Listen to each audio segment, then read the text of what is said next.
There are no regrets this evening. All right. I would like to invite everybody to join council in O Canada.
Thank you, everybody. Council, are there any declarations of pecuniary interest? Madam Clerk, I see no declarations. Council, we need a mover and seconder for confirmation of the minutes of previous council meetings as listed in the agenda. Councillor Palmer and Councillor Lischina, thank you. Any objection or corrections? Madam Clerk, there are no objections. The minutes are adopted.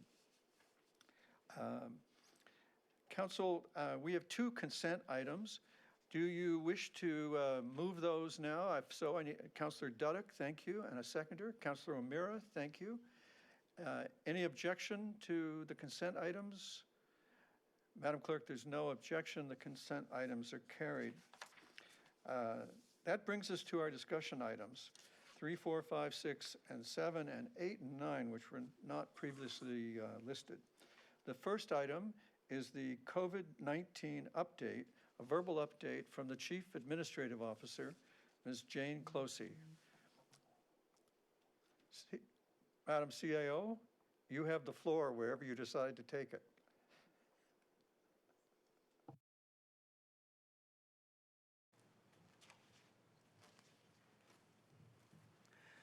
Mayor and members of council, I did want to give you an update. Today, of course, marks the 1-year anniversary of, it's not an anniversary we celebrate, certainly, of the first COVID case within Canada. It's hard to imagine what we've all been through over the last year as the virus has spread and more recently with some of the good news in terms of the vaccine being more available. I have a presentation, if we could maybe get it up on the screen.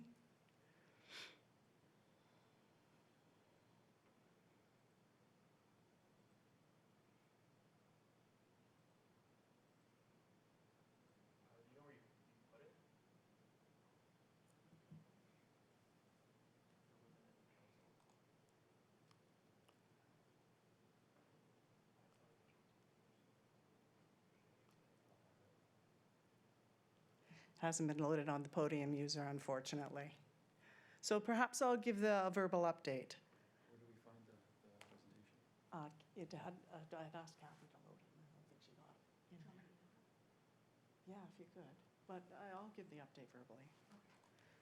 I can certainly send out the presentation. I think a lot of the screens you've already seen. Dr. McGante had given an excellent presentation at Halton Region, as well as Jane McCaskill on the overall plan. I think over the last little while, the last couple of weeks, I would say, we've started to get some very good news in terms of the number of cases dropping down, certainly at the provincial level, as well as here in Halton. And in fact, the numbers in Halton actually look a little bit better than the province as a whole. So that certainly is good news. Dr. McGante, as she said on Wednesday of last week, that she was cautiously optimistic about how we could go forward. So I think we all need to keep that in mind. So certainly all of the health requirements continue to apply as we move forward through this. So as I said, Halton is doing also very well. in terms of the number of cases. Today in Ontario, for example, we were below 2,000, which is very good news in going forward. So the province declared a second state of emergency, as you know, on January the 12th. That was valid for 14 days, and as of today, they extended it for a further 14 days, so that as of February 11th is the date now of the expansion of the state of emergency. Sorry, not February 11th. It's 14 days after today.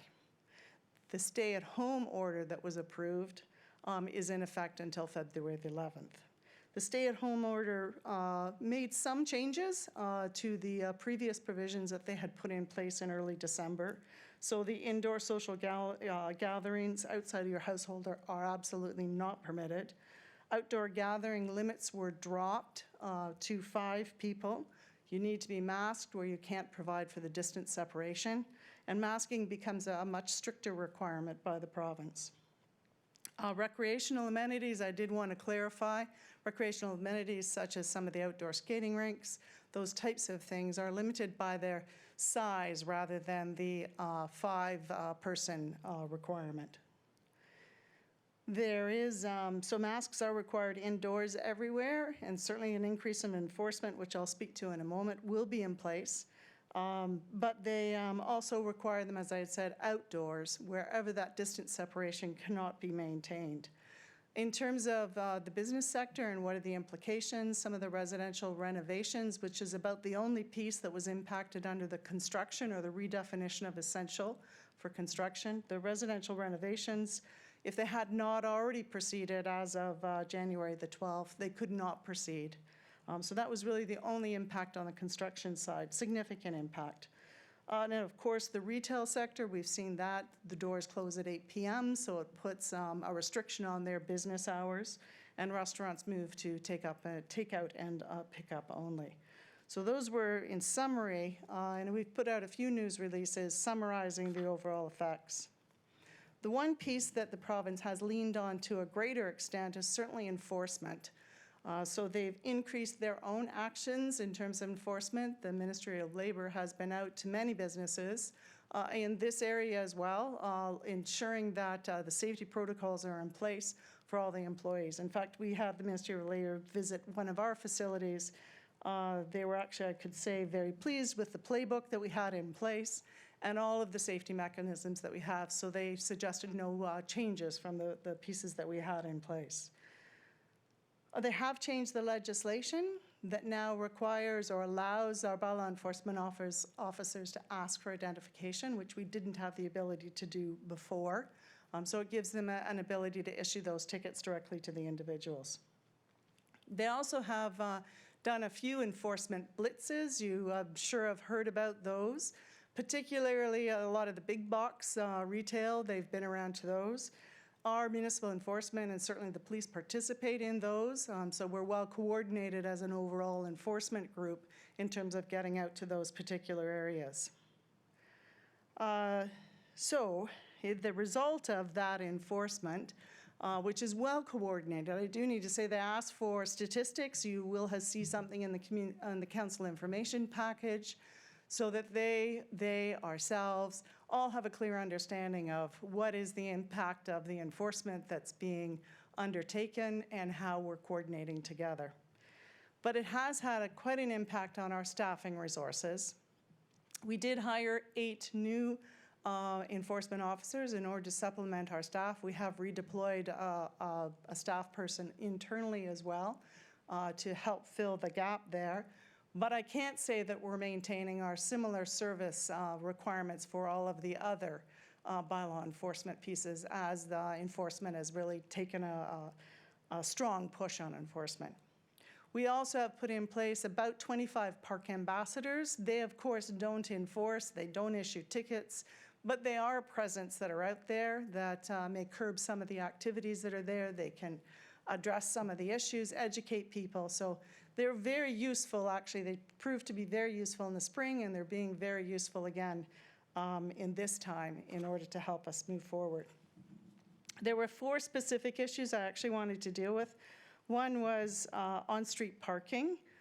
So we had, in the spring, we had foregone any ticketing of parking. So we had allowed on-street parking to occur. We put it back in place, I believe it was in the summer or late summer, we had put it back in place.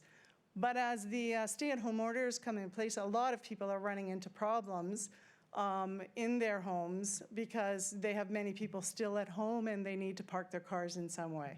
Particularly, we've heard from a number of healthcare workers on this subject.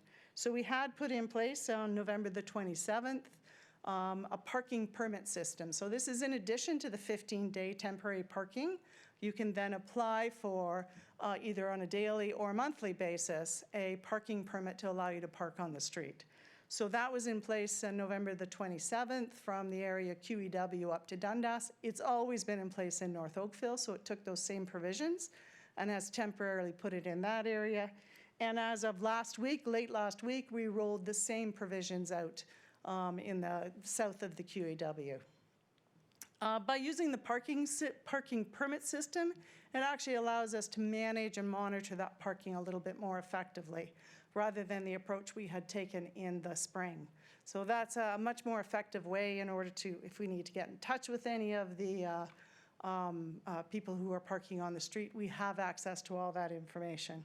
So that has worked very well. We've tried to up the campaign in terms of making sure people know about it. Enforcement officers are out putting posters on cars that were parked on the street. That was this week in order to help get the message out. It's on our website, of course, and we've been using all the tools through social media in order to try and get that message around to people so they know they have other options. The other thing I wanted to do was transit, just to update you on the transit. Transit's moved to a reduced service, so it is more limited. We need the transit running, even at that level, because it certainly transports our healthcare workers and other essential workers to where they need to go to get to work. But that service has been reduced. It's about 50% capacity that we allow on the buses with all the safety mechanisms that we've put in place. So as you know, the barriers around the plexiglass barriers around the driver, managing the in and out, the cleaning, the regular cleaning on the buses, are all things we've put in place. So transit is a very safe way of moving around for those essential trips that you need to take. So it is there and operating. The next piece I wanted to deal with was stormwater ponds. You actually had asked about this in December. So at that point in time, we started to look at what we could do to increase the education about not going on stormwater ponds. For quite a while, we've had not bad weather, but the weather is getting colder, and there were a number of issues that happened, certainly over this weekend as the temperature dropped. So we have put out a hero page on our website. We have social media. We will have mobile signs up throughout the town identifying that do not go in stormwater ponds. Signage has been placed at each one of the stormwater ponds that is pretty clear. It's not only the language, but it's also the symbols so that people understand they're not to go on it at all.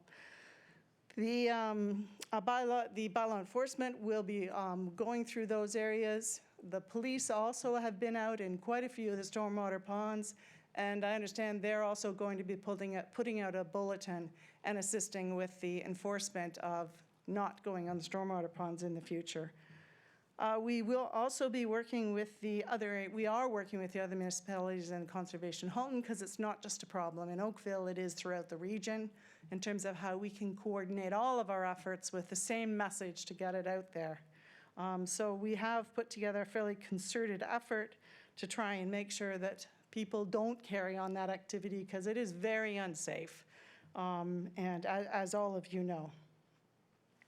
So the last one I wanted to update was on outdoor rinks.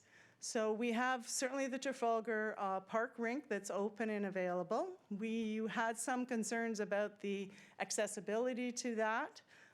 We now have daily bookings in order to get onto the rink, and you can only book one time. So that seems to be managing access to a broad range of people on the Trafalgar Park site.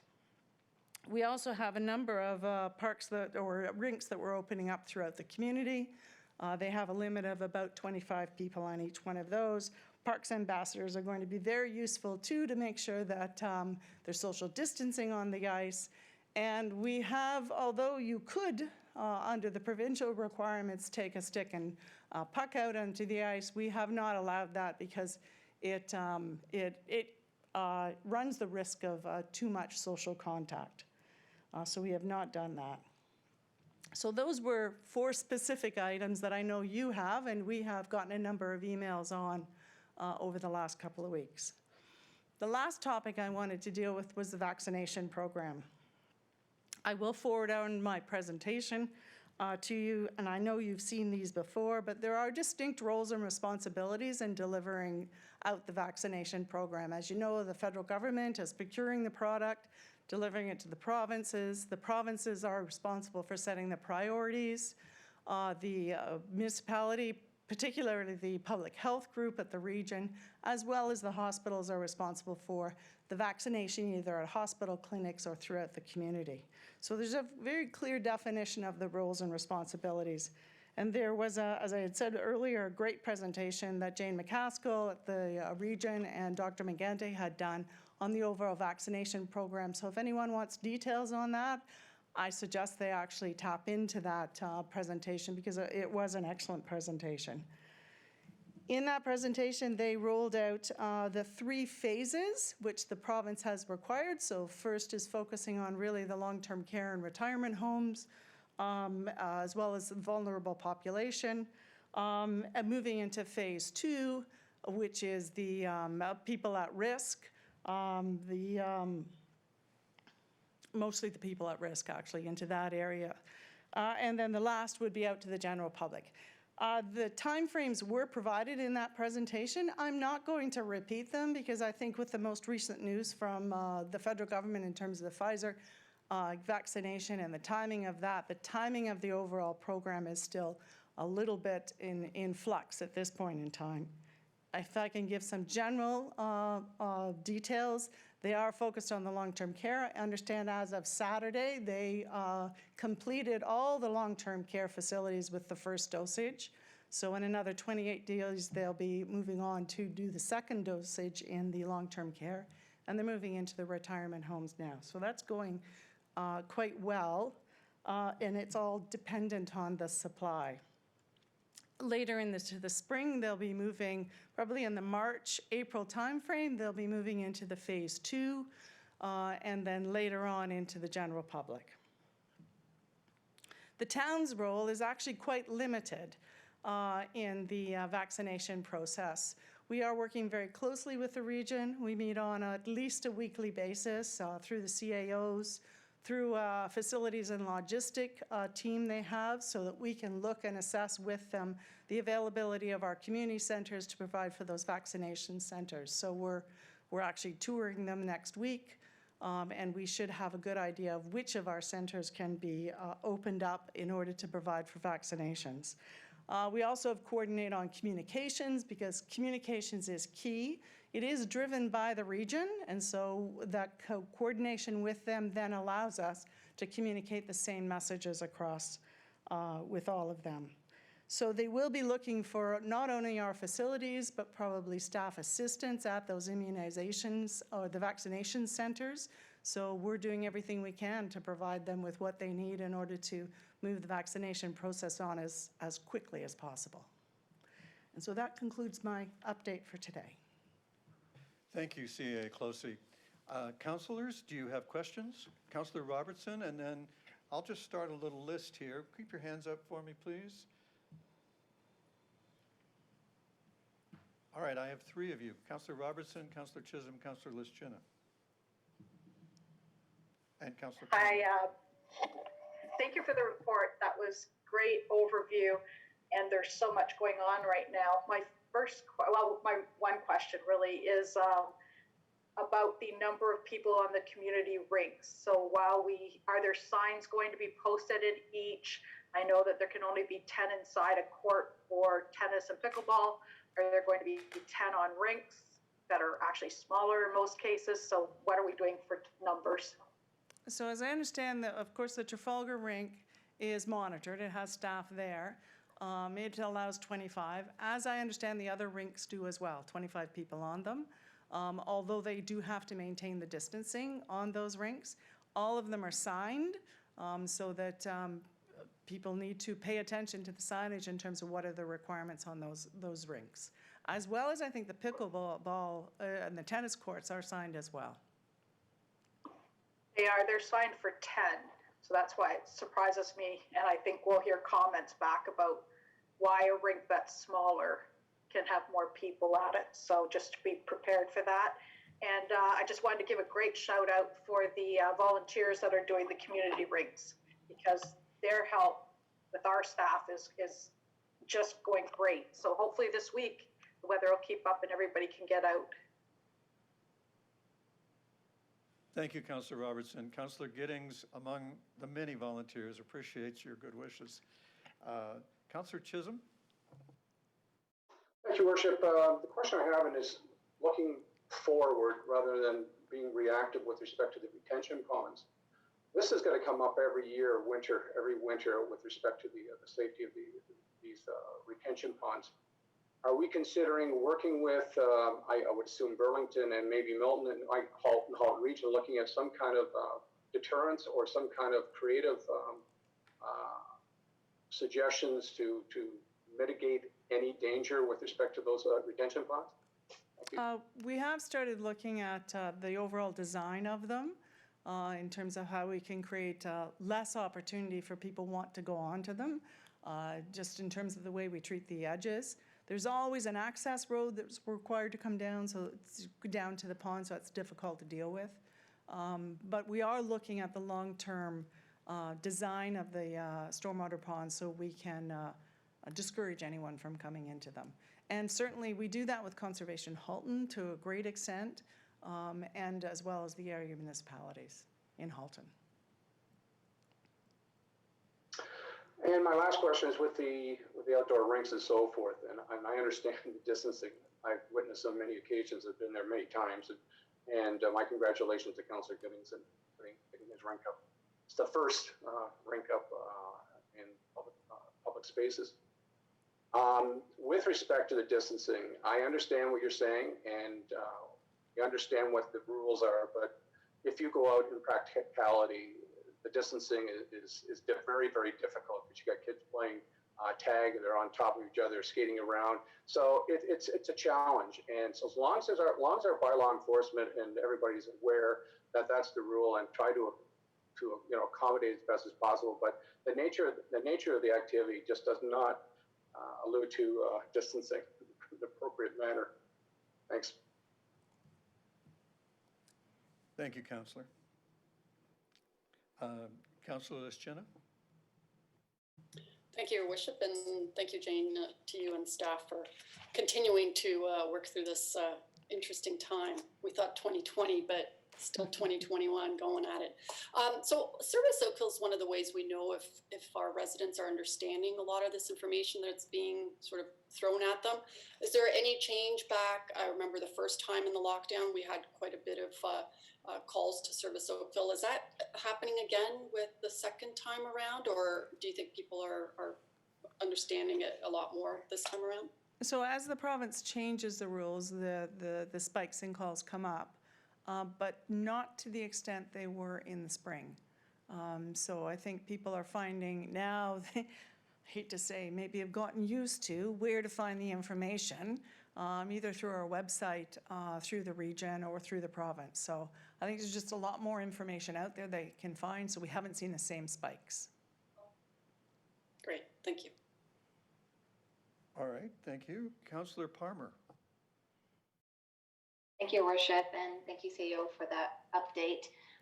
Just taking on to Councillor Chisholm's question, you mentioned that there's park ambassadors now, I think you said 25. So I was just curious, do they rotate? Will we maybe see them at the rinks, just kind of providing guidance to our residents as they begin to use them? Yeah, our Recreation Culture have got a rotation that they expect to be visiting the rinks at least on a daily basis or several times throughout the day. That and the stormwater ponds are the two key areas that we've flagged that we need to make sure that we have extra eyes on. Okay, that's great. And then my other question was about the temporary paid parking permit program. And I noticed that the new temporary program has a $5 a day option. And I was wondering if that was considered for the permanent program that's north of Dundas as a temporary measure as well? I don't know. Actually, I'd have to ask Jim if he could, Jim Barry, if he could maybe comment on that.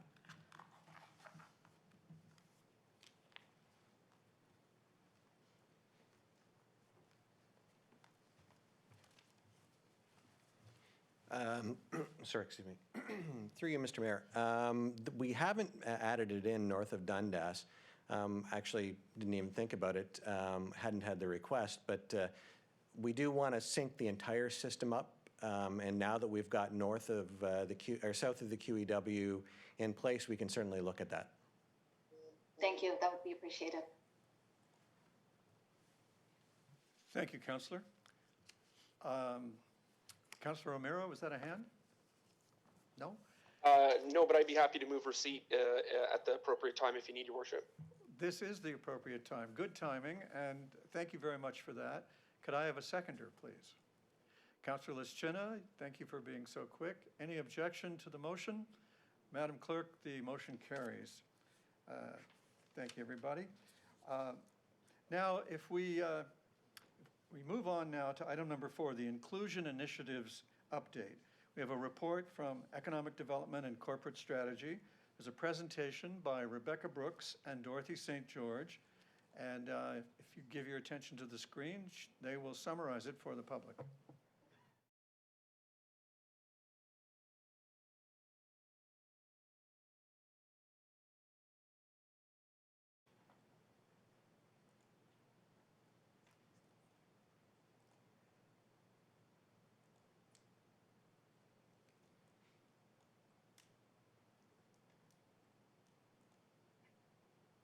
Good evening, Mayor and members of Council. For the benefit of those on the live stream, my name is Rebecca Brooks, and I'm from the Economic Development and Corporate Strategy Department that reports to the CAO's office. I'm very happy to present to you today on the town's inclusion initiatives, but I'm also doing so on behalf of the town's inclusion group. The inclusion group has staff from all commissions with representation from different groups, whether it be professional and or lived experience with diversity, accessibility, and inclusion. Staff on this group are dedicated to advancing inclusion initiatives in the organization and the community. With me on the line today from the group are staff from Human Resources and Rec and Culture, should you have any questions. Next slide, please.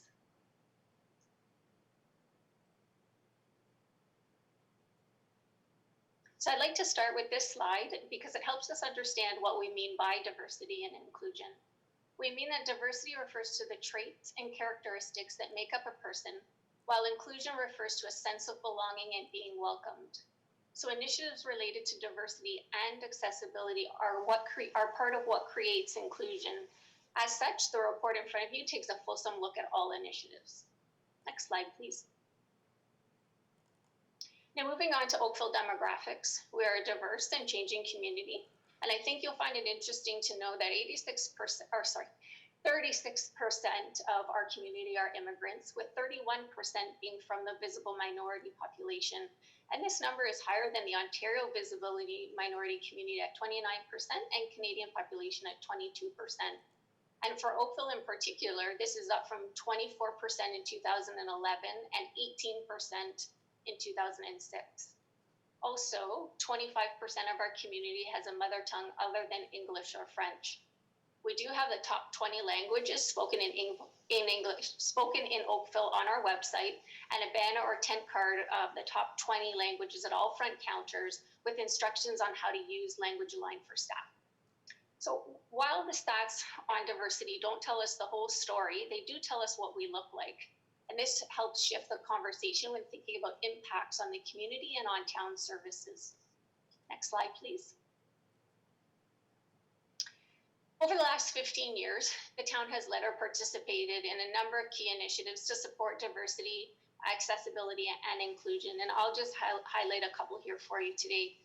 In 2007, we became a signatory municipality of the Coalition of Municipalities Against Racism and Discrimination. More recently, it's been renamed the Coalition of Inclusive Municipalities. And this coalition shares best practices, and some of Oakville's have been included in their toolkit. The coalition now has 82 municipalities as members. Also in 2007, Council's strategic plan included key areas of focus and goals that aim to foster a community environment that engaged residents of all ages, abilities, and backgrounds. And this continues well into the council's strategic plan that currently exists, as you know. We also have developed a multi-year accessibility plan, which acts as our accessibility roadmap, outlining key actions we must take to meet our requirements under the Accessibility for Ontarians with Disabilities Act.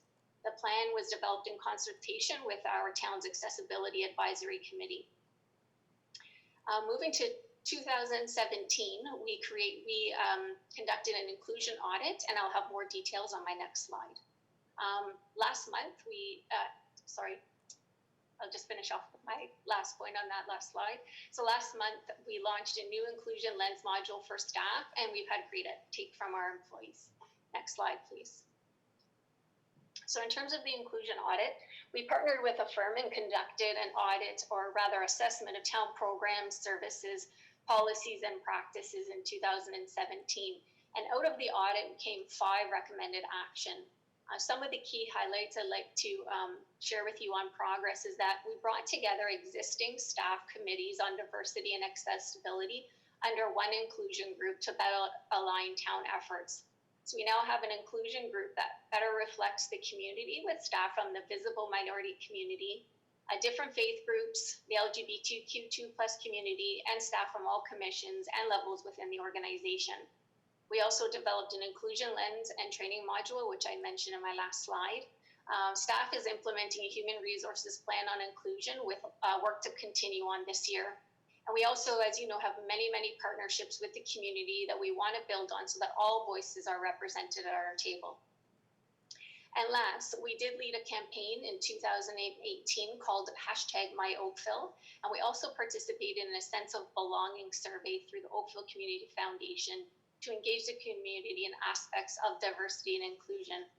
More work is being planned for community engagement this year. Next slide, please.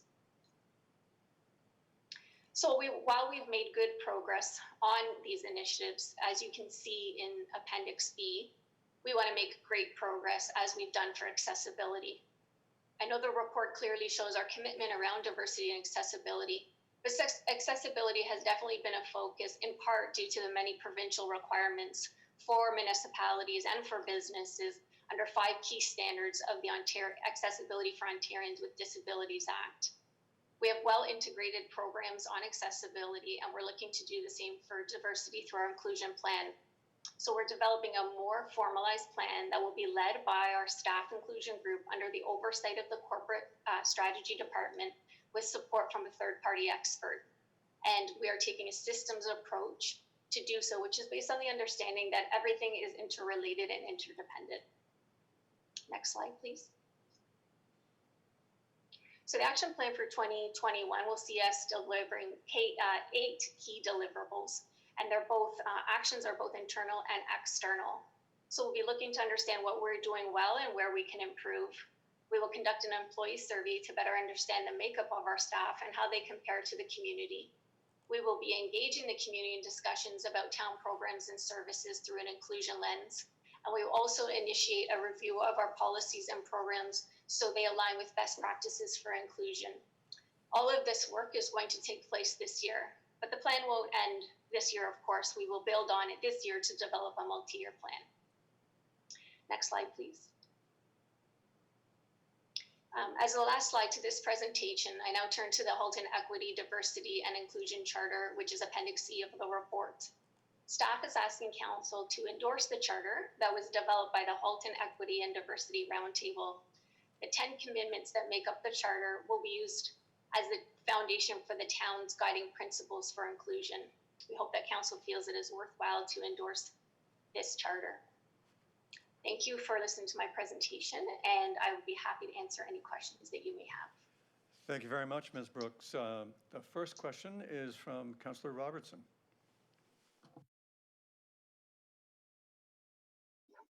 Thank you, Rebecca. I feel really good about the accessibility in terms of disabilities. I think we're doing a great job there, having sat on the committee now for 2 years. I'm not feeling 100% confident in some of the programming and what we're looking at in terms of cultural groups. So one of my examples would be this, which is the seniors book that came out this year. And page 110 of our agenda tonight talked about the fact that we need to make sure that our minorities are represented in our literature.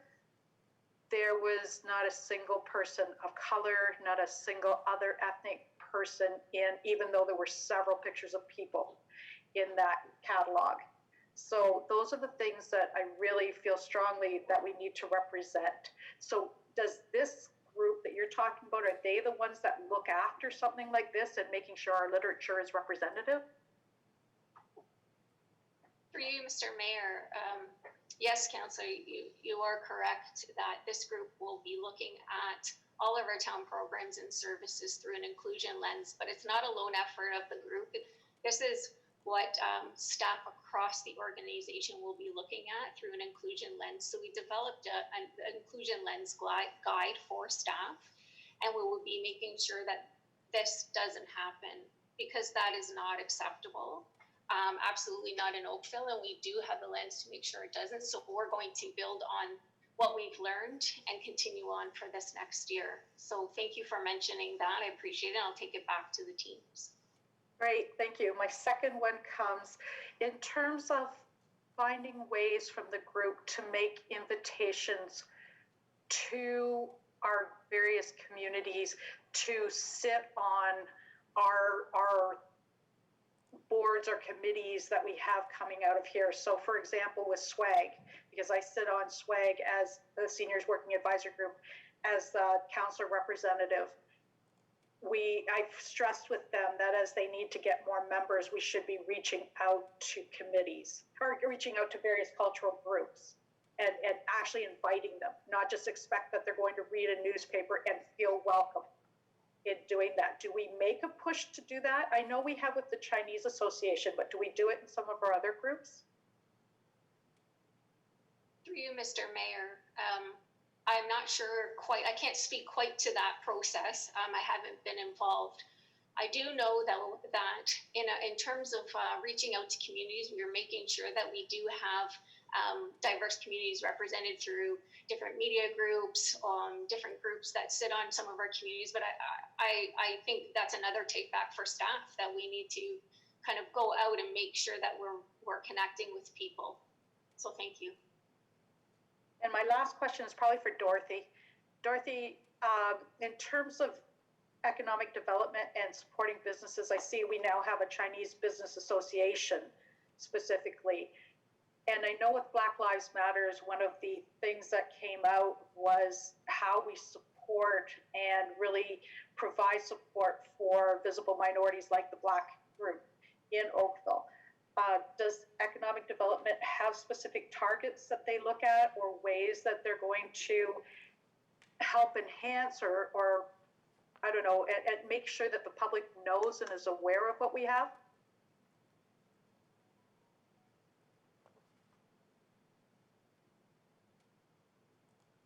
For you, Mayor Burton, we don't have targets per se at this point, and the action plan that Rebecca referenced is the opportunity for us to identify targets. It's for us to engage with the community. So in developing this action plan, we're not looking strictly internally in how we deliver certain programs and services. We are engaging with the community, and that's going to be a broad engagement. And these are all great suggestions, and we will welcome suggestions as we move through the process. The intention is that we're not waiting till the end of the year to deliver a report back to you. We want to make incremental changes throughout the year. And every step that we make is going to be a positive improvement for diversity and inclusion. Great, thanks so much. I feel really good about this. This is something that, is a really personal passion with me. So thank you very much, everyone. Those are my questions. Thank you, Councillor Robertson. Others? Councillor Adams? Thank you very much. I really appreciate the report. And it was amazing to me to go through the appendix and see just how much is being done in every single department and group that we've got, particularly in the area of accessibility. It's gratifying to see how much effort there is going into dealing with some of these things. Could staff give a little bit more detail about the Inclusion Action Plan coming up into this year, and in particular the areas around staffing and the development of a survey, how the community will get to see that, and how detailed that'll be in terms of the different parts of our organization. We've got different departments that I think some are farther along than others in terms of how well they've managed matching up with our community, I'll describe it as, and others where there's obviously more work to be done. Through you, Mr. Mayor, I can respond to that, but I also have with me Interim Director of Human Resources, Susan Ashmore, on the line. What I would say to that is we are definitely looking to conduct an employee survey this year to better understand our employee demographics to ensure that they do align with our community as we move forward. You are correct that there is definitely some really good action in a lot of the departments, but we want to make sure that we're mindful in the way that we're putting it out to staff, because we have to get staff used to kind of some of the questions that will be asked, and it has to be thorough and mindful. We have engaged some conversations with different experts in the field, and definitely what we hear is there has to be a lead-up process to a survey, and to ensure that it's done well and to ensure that there's uptake, that staff feel comfortable with responding to some of the questions. So I can turn it over to Susan if you have any other comments on this. Thanks, Rebecca. Through you, Mr. Mayor, I would agree with everything Rebecca said. Our efforts to date have really been focused on shifting culture and priming our workforce. Can't hear me? Susan, you're a little bit low. Is that better? Okay, sorry about that. Sorry, I was just saying that our efforts to date have been focused on shifting culture and priming our workforce to feel comfortable with the data. We've done a lot of great foundational work, including the inclusion lens, partnering with a number of cultural groups and organizations to encourage applications. And now I think we're ready to be in a place where we can collect that data. It is more about more than just the data. And making sure that we've created an inclusive environment. So,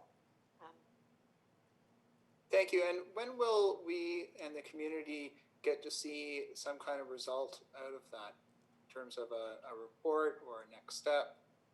Or where do we think as an organization we've done well, and where do we need more work? yes, through you, Mr. Mayor, we certainly are looking to engage with our partner, CCDI, to help us with the establishment of a survey and to give us some guidance on some of those metrics. So we're hoping that the survey can actually be conducted at the end of the second quarter, and we should have some results in the fall, hopefully to report out this year. Great, thank you very much. I look forward to that. Thank you. Thank you, Councillor Adams. Councillor Haslett-Deal. Thank you very much for this report. It's quite comprehensive, and I think it's really saying to us that there's a lot of work to be done, but there's a lot to be proud of as well in terms of some of the progress been made. And I personally want to compliment you on the Oakville Inclusion Lens. I think it's a nice document to really awaken people's understanding of what they can do within their function, within their programs, within their departments, to create a more inclusive environment. So, and I particularly, as an HR professional, like some of the best practices that I know occur in some of the best companies out there, seeing it in the list. So my hat's off to that. I did have a couple questions in regards to training metrics. So thank you very much for including that, 200 people registered and you had a very, very high uptake in that first round.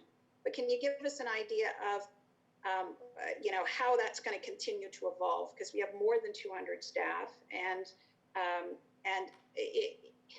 clearly a lot of people attended it. So hopefully you did some sort of feedback mechanism on what they took away from it, how it will meaningfully live after the training.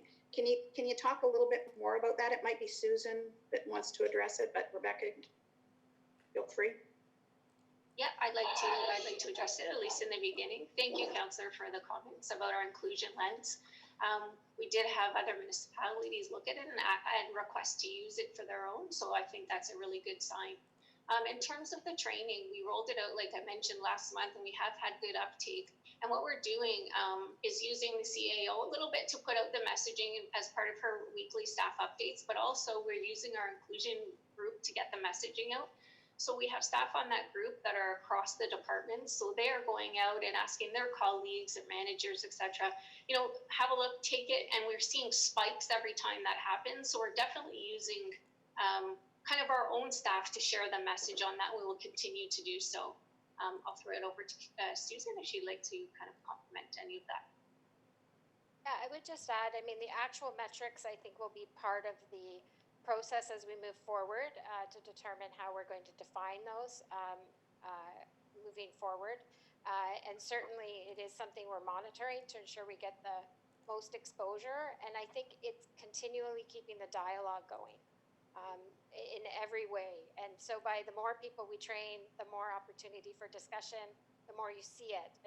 One of the shifts that have happened of late is that every recruitment that's happening now less at management level and includes a diversity and inclusion question or two, and that's really starting the conversation from the very beginning, and you are seeing that progress, and I think it's just going to be part of our conversations that we have all the time, and we'll definitely be tracking the metrics on numbers of training and other training opportunities that we can deliver as a result of the feedback.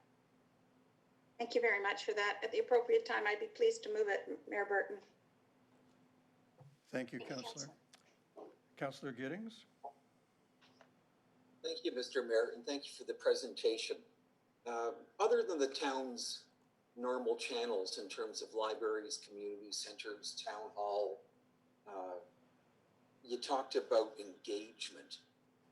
What else will that look like? Will it be the various school boards, residents associations, Chamber of Commerce, service clubs?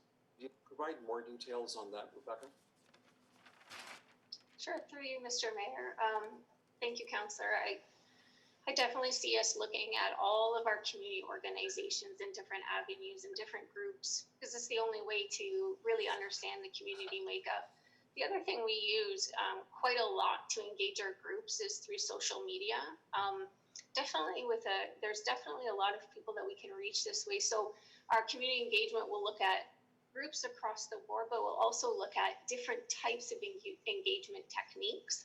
We do have a public engagement strategy, if you've seen it. And it includes different techniques to engage different groups. So we'll be looking at that to make sure that we're kind of looking at through the lens of the people who we want to attend, which is our community. It's our whole community. So making sure that we're looking at, accessible ways of communicating, not just the groups, but how we communicate with the groups, so that we're kind of making sure that it's across the board. So absolutely, the community groups, businesses, school boards, we want to make sure we cover everybody. All right, obviously the timing of some of the physical places will be delayed somewhat given our current status. So I'm sure I speak for my council colleagues when we'd be saying that we'll be happy to get the message out. I'm sure the mayor might have something on Cogeco in the coming weeks that we can make use of as well. And if you keep us up to date, I'd love to be able to help out in any way. Thank you. Thank you, Councillor Giddings. I would say also that we'll definitely reach to council to speak to your community groups, your constituents, your residents associations, because every channel we can use will only benefit the town. So thank you.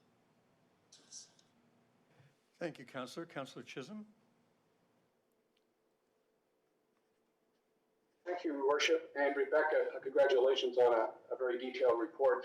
Again, this is my bailiwick too. When I work with the town with respect to some of the challenges we had on the social spectrum with respect to our High Five program for children and also our zero tolerance R zone. And that was something we internalized, but we realized very quickly that it's fine within internalizing it, but it has to go external. And we have some major relationships and partnerships and users of our facilities and our fields and so forth. And they're big operations like the Oakville Soccer Club, Oakville Hockey. Those ones are very big, and they need to be a part of this in some shape or form.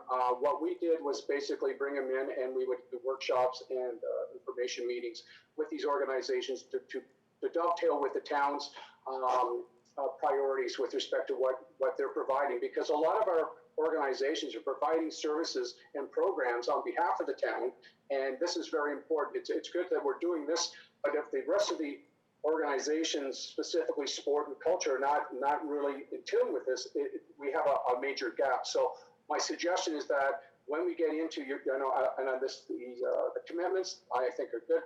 I think we need to develop metrics and also some getting into the community specific on-site, face-to-face. We'll get over this COVID, mind you, but to those organizations to get them on site with respect to, because we do have leverage as a town, we have leverage to promote this and to make sure it happens in our facilities and our organizations. That's all I wanted to say. Just to add that is something that I think you really need to focus on in the future. Thank you. Thank you, Councillor Chisholm. All right, Council, it's time for mover and seconder to receive the report and move that the Inclusion Initiatives update, that the Halton Equity, Diversity and Inclusion Charter be endorsed. Who would like the honor? Councillor Adams and Councillor Grant. Any objection to the motion? Madam Clerk, there is no objection, and the motion carries. And Council, I would like to ask that the clerk record all the names in favor, as a form of a recorded vote for our posterity. So your role in this advance can be seen in the future. Thank you, everybody. We now turn to item number 5, the neighborhood 40-kilometer speed limit pilot studies, and we have a summary report for the public, and we have a lot of interest from members of council. I've had an indication from Councillors O'Meara and Longo of additional content for the motion before you. And let's start with the presentation, which is ready with Martin McGuire and Jill Stephen. And take it away, folks.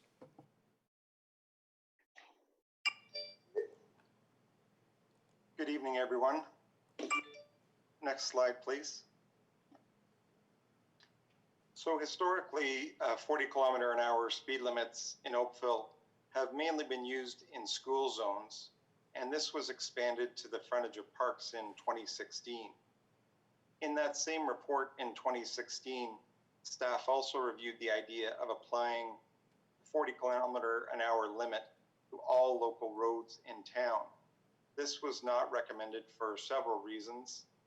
First of all, it wasn't expected to have an impact on operating speeds. It was felt that it might devalue the impact of locations where we did in fact support 40-kilometer-an-hour limit. It might result in giving pedestrians and other vulnerable road users a false sense of security that everybody was abiding by the 40-kilometer-an-hour limit, and also that it would have required corresponding enforcement. Next slide, please.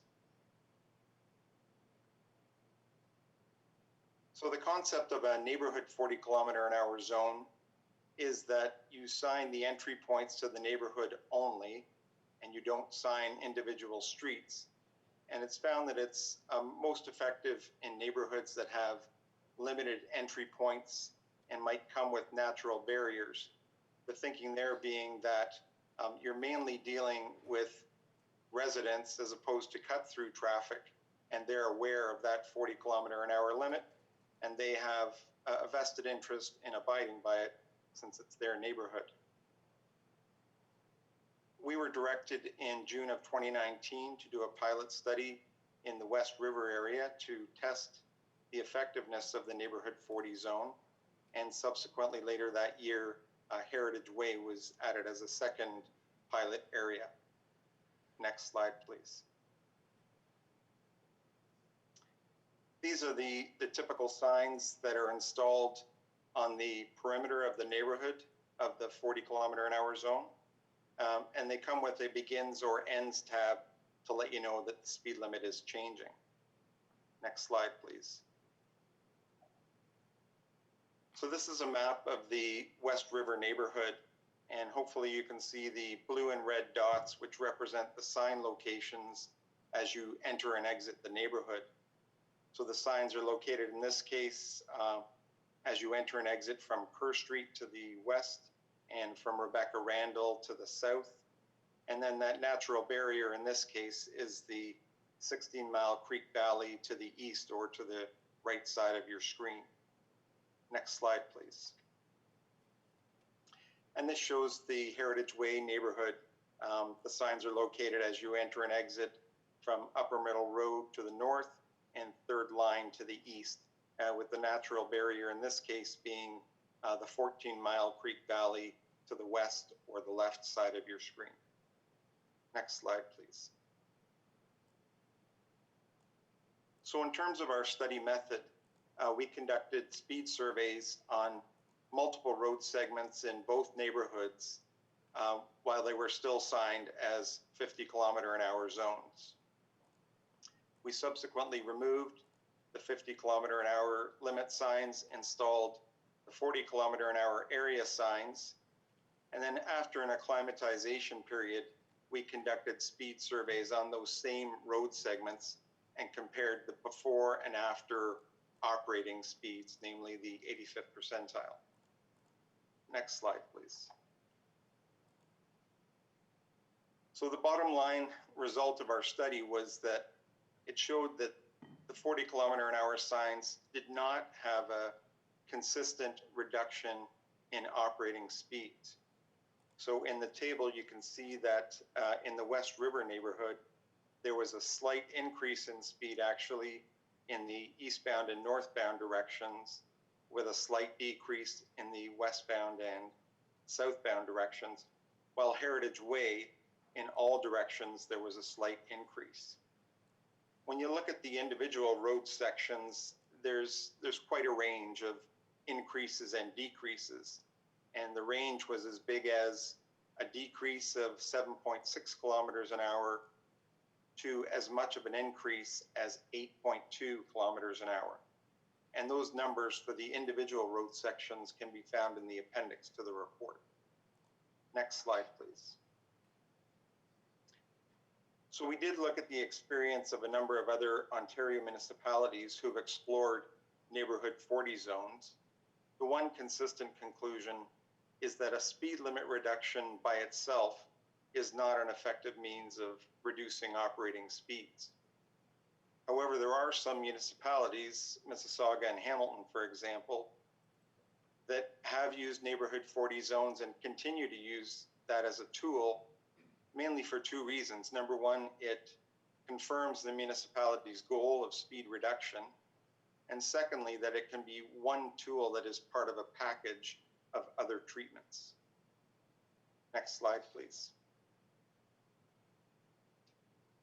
So the data in our study did show that whether you retain or you discontinue the 40-kilometer-an-hour zones, you're not going to have a consistent impact on operating speeds. However, by retaining the 40-kilometer-an-hour zones, as I stated earlier with other municipalities, it helps support that speed reduction goal. And in our case, our traffic calming thresholds are tied to our posted speed limits. If if you reduce the posted speed limit, you reduce the threshold whereby you may qualify, or a particular street may qualify for physical traffic calming. In terms of signs, we feel that the signs that we have installed out there are clearly visible. As I said, we did the after studies after an acclimatization period in neighborhoods where it's mainly residents that are traveling on those roads, so they're aware of the 40-kilometer-an-hour speed limit. Additional signs might reinforce the message, but we don't feel that they'll necessarily have an impact on operating speeds. Next slide, please. Prior to the tabling of the report tonight, we did distribute a notice to both the West River and Heritage Way neighborhoods to advise them of the report tonight and our recommendations.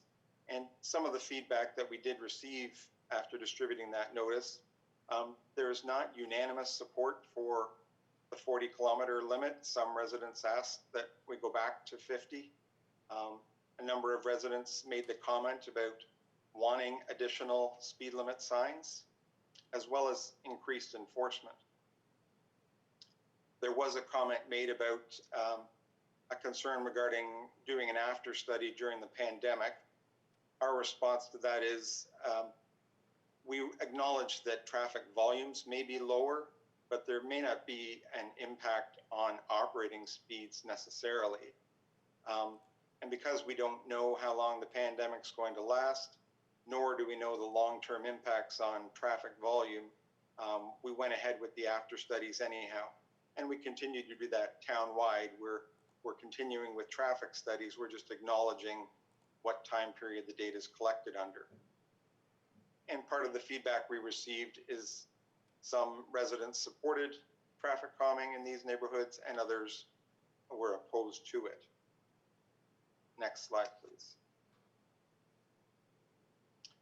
So as you see in our report, our recommendations are to retain the existing 40-kilometer-an-hour zones in both West River and Heritage Way, but we want to review complementary measures that would be aimed at speed reduction. So these complementary measures could include things like traffic calming, education for area residents, and of course working with our police partners in terms of enforcement.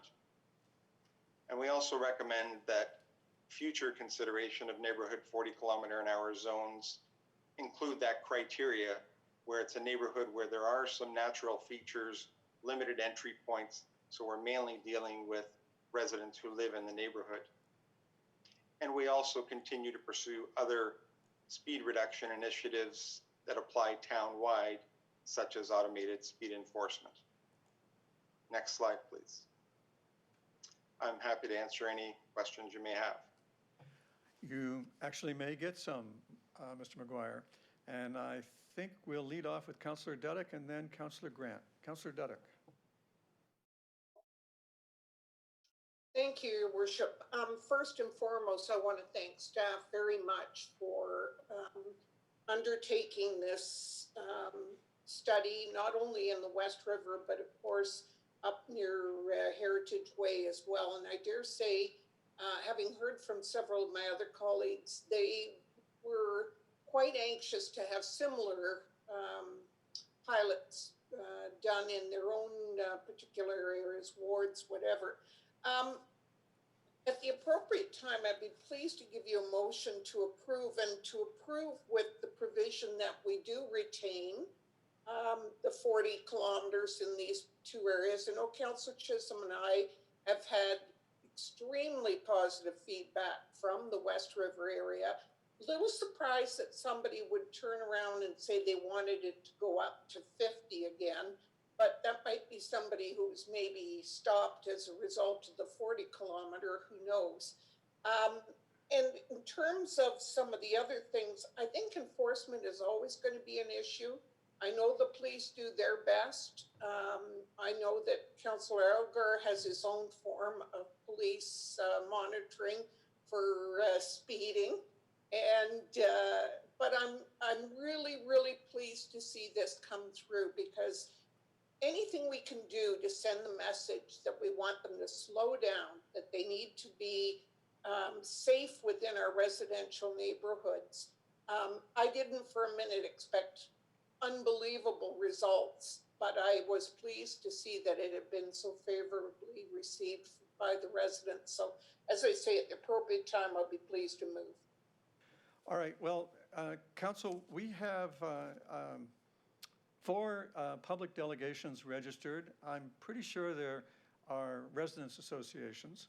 And I would like to suggest that we, because I'm aware, individual councilors have made me aware of intentions to move changes to the staff recommendation and to assist the delegations to, see the whole deck before they take their time with you.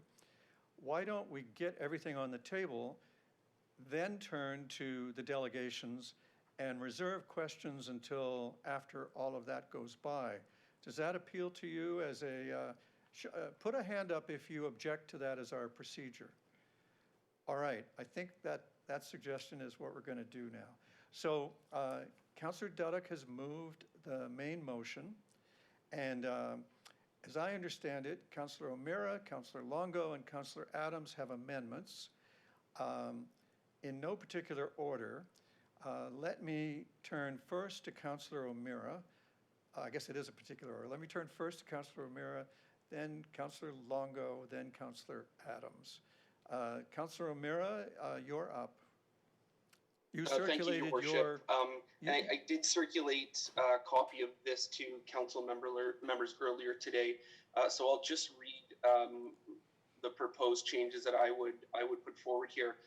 The first recommendation not being changed at all. The second recommendation would read that the existing neighborhood 40-kilometer-an-hour zones in the West River and Heritage Way areas be retained, and that complementary measures aimed at speed reduction be investigated and implemented in these areas. Thirdly, that staff develop a 3-year plan for the gradual conversion of residential streets across the town of Oakville to 40 kilometers an hour in conjunction with a comprehensive education program, working with the HRPS, so the Halton Regional Police Services, and any other complementary measures deemed necessary. Fourth, that staff report back on the specific collector roads within a residential neighborhood that have a history of speeding concerns and advise what further actions we can take to address those concerns. And sorry, the last bullet point being that the implementation of the residential street speed conversions and education plan be funded through reserves. All right, now I just want to get one little piece of housekeeping that I skipped over. I need a seconder for Councillor Duddock's main motion. Councillor Chisholm, thank you so much. And now Councillor O'Meara has moved an amendment. I'm looking for a second for that. Councillor Giddings is offering a second. Now, as I understood it, Councillor Longo, you may have an amendment to that. Is that correct? Yes, Your Worship.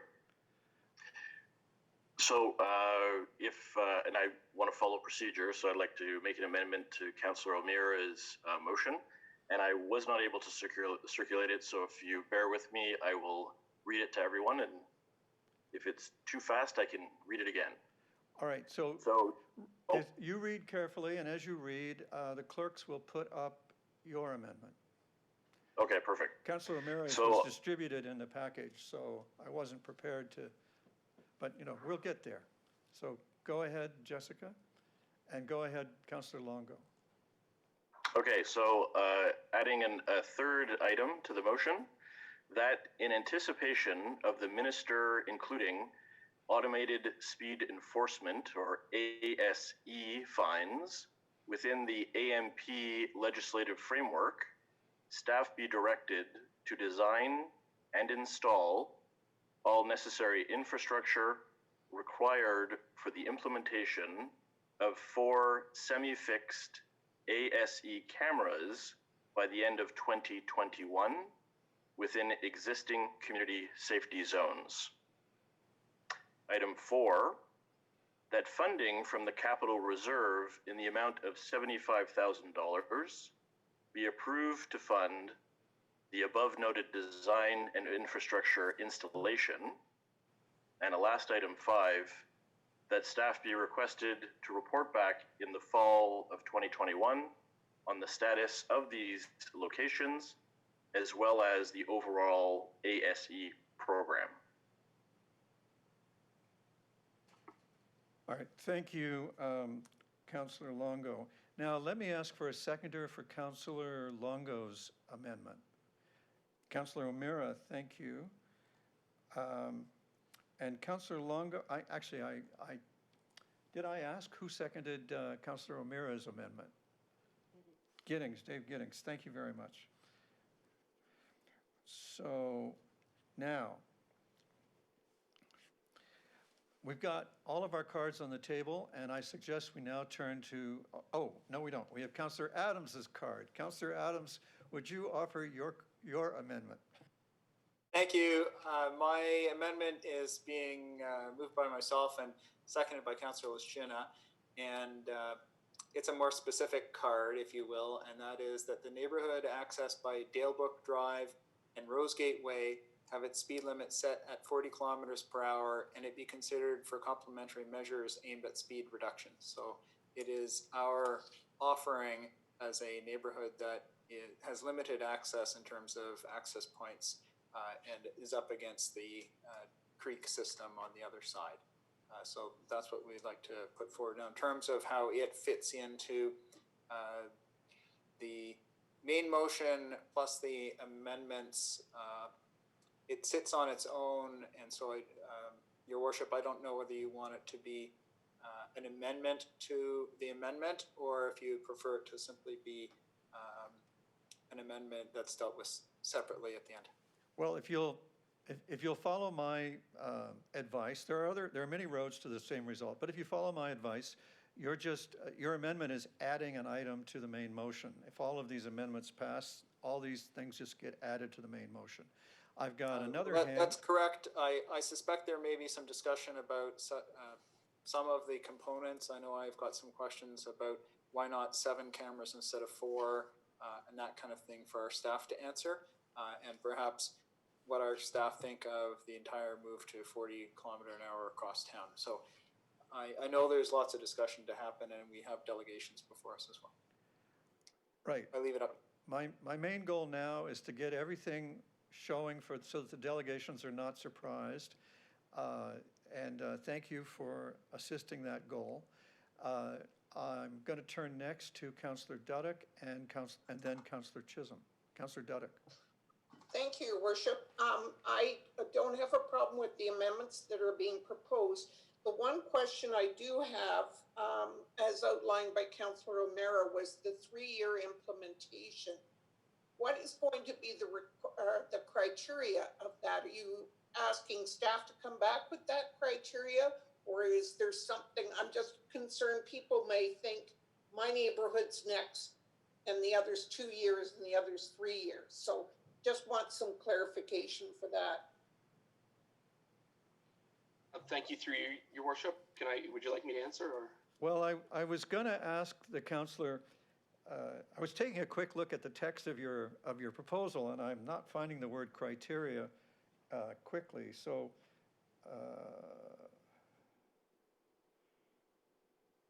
I guess what concerned me is he referenced the implementation plan, and I just wanted to get a little bit more clarity as to, is the plan one that he's expecting staff to come back with, or is there an expectation on behalf of the councillor that we're aiming at certain areas? okay, I'll read the clause.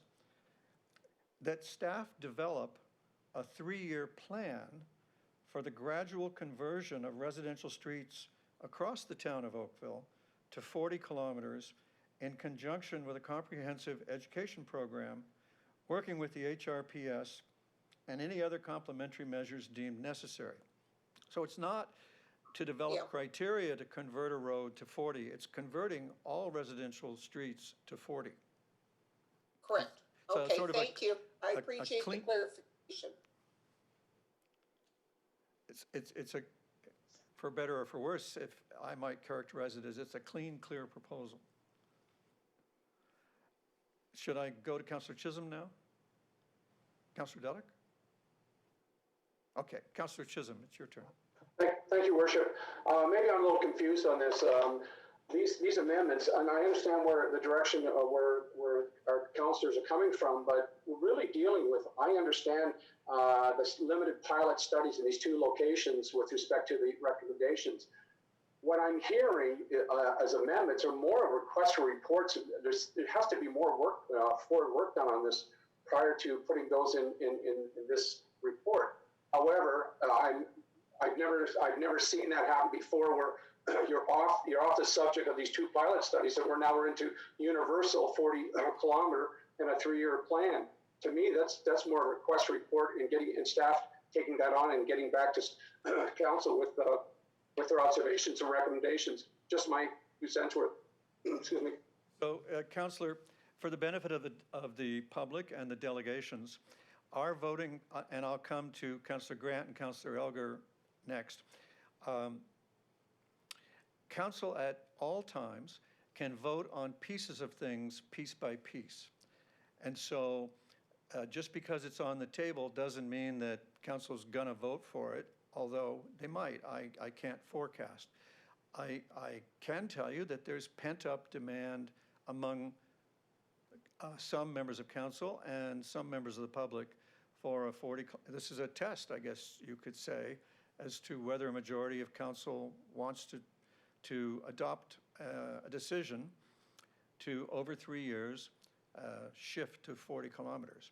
So that's technically what's on the table, and council continues to have all of its procedural tools to divide questions into pieces and to debate and vote them separately. Does that help everybody on that point? Your Worship, I understand that, but what the recommendation or the amendment for 3 years, this has a lot of implications down the line. I'm just a little concerned if we're jumping ahead of this and not dealing with the specific studies right now. Can we not hold? Okay, I'll hold my thoughts until the vote comes. Thank you.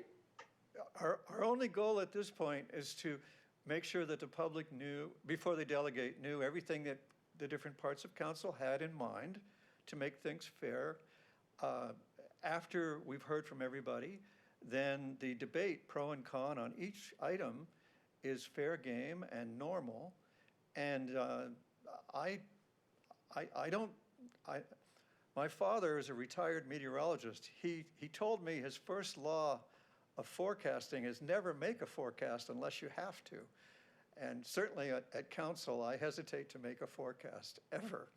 So I'm going to ask Councillor Grant and Councillor Elgar, if you have debate on these points, do you want to save it till after we've heard from the public? And if you have more amendments that you'd like to get on the table for the public, anyway, I'll go, as I said, to Councillor Grant and then Councillor Elgar. Councillor Grant. I suppose that my points would probably be seen as debate. Converting the entire residential street system to 40 kilometers is kind of, if everybody's special, then nobody is. We already have problems with people speeding at 50, they'll be speeding at 40. It's just that we've got a lower rate posted. But again, that's debate. The one thing I was wondering though, if we are going ahead with any of the amendments, if there is any kind of warrant system, well, I guess there wouldn't be because everybody's going to be 40. I'll wait for the delegations to speak and come back to that point. Thank you, Councillor Grant. I appreciate your patience. Councillor Elgar and then Councillor Lischina. Yeah, through you, Mayor Burton. I'll wait because it's obvious what they did on Heritage Way did not work because the speeds went up instead of down. So a lot more has to be done, and I'd love to know the financial picture, and I'll get to that because we didn't have $5,000 to spend on Halton Environmental Network at our budget time, but now we seem to have an awful lot of money, and that's good. But I'll wait, and we'll roll this out as we go. Thanks. Thank you, Councillor Elgar. Councillor Lischina. Thank you, Your Worship. I guess I'm just a bit confused in how many points we have for amendments, because the way it sounded to me is when Councillor O'Meara put his amendments, Councillor Longo then amended his, so he just added. Is that what happened? Everything's just been added on. Okay. Well, then I would appreciate all of them being separate after, because some of them I do not agree with. the net result of the parliamentary steps has been to lengthen the recommendation. The parts of it will be subject to proper debate, and any separations, separations are granted on request of a single member. It's not even a vote. So council has all of its tools waiting for it after we hear from the public. I have Councillor O'Meara and then Councillor Knoll. Thank you, Worship. I know we've piled on a few amendments here, but I was hoping to speak to my amendments, and I don't know whether that might help frame the context of what I'd put forward here before we hear from the delegates, or I would ask whether I can do that now, if you'd allow it. I recommend that you wait till after you hear from the delegations. Under our procedure bylaw, you don't get to speak over and over again, so you probably want to, hold your powder. It would be my suggestion. Councillor Knoll. I just wonder if we could get a copy of the Longo amendment sent to us by email. I have Sean's in front of me that I can read and refer to, but I don't have one from Councillor Longo that I can refer to while staring at your lovely faces on Zoom. Is that possible to put that in email so we can get that on our computers? Yes, and we are equipped to put all of them up on the screen when we get to them, but yeah, the issue is that, of course, depending on the device you're using, you can't necessarily see we're sending it. The documents. Thank you. It's being sent. Thank you. We are your servant. We just want everybody to get their say here. All right, Madam Clerk, would you call the delegations? The first delegation is Ted Hogan from the West River Residents Association. Welcome, Mr. Hogan. Council looks forward to your information.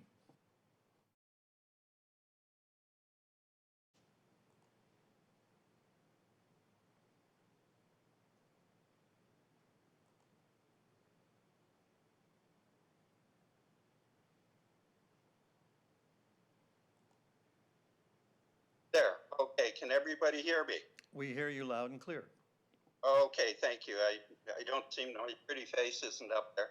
Well, good evening, Your Worship and council members. I'm Ted Hogan, past president of West River Residents Association. I am representing our board tonight to show our support for the original staff recommendations before you. It sounded like this has opened up a whole can of worms, and I really can't speak to the townwide initiatives, but I certainly can talk about our neighborhood. I do want to thank Councillors Duddick and Chisholm, along with the mayor, for helping us with our efforts to get the 40-kilometer trial in our area. I also want to thank Sustainable Transportation Program Coordinator Chris Plapham, who has been very helpful working with us through this.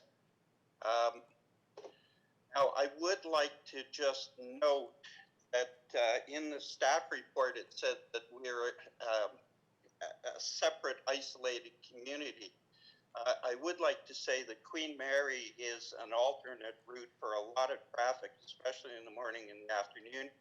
Traveling that would normally be traveling down Kerr Street, but with the parallel parking and the stoplights, a lot of traffic takes Queen Mary. So in some respects, we're an alternate through route, and that does provide a lot of traffic in our neighborhood. So I would like to argue with that point about the staff report.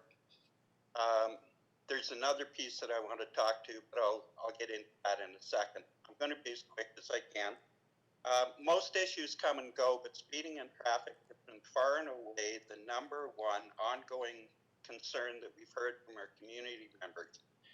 In fact, one board member told me that we never see a speed reduction, as it had been raised with council when she was back on the board 20 years ago. Thankfully, now we do have some progress, but there's still a way to go.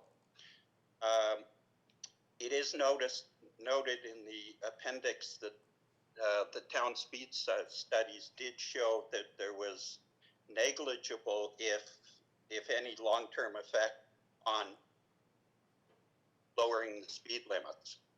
Now, we would argue that despite what the staff said, the signs are not really in ideal locations.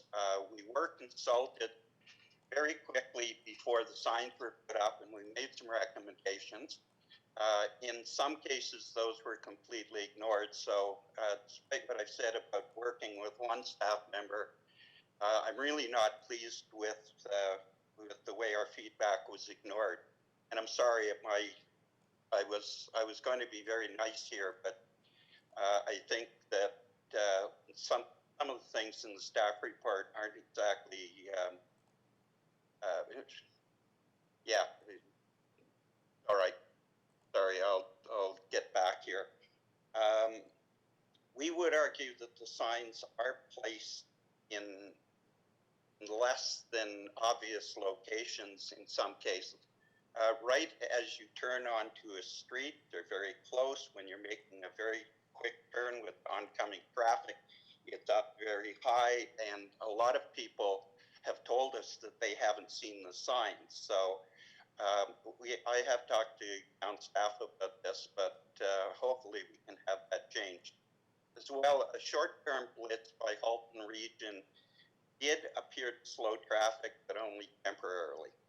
So we, as a residents association, believe that a few more signs in more strategic locations and an ongoing police presence, even intermittently, would go a long way to bringing down speeds permanently.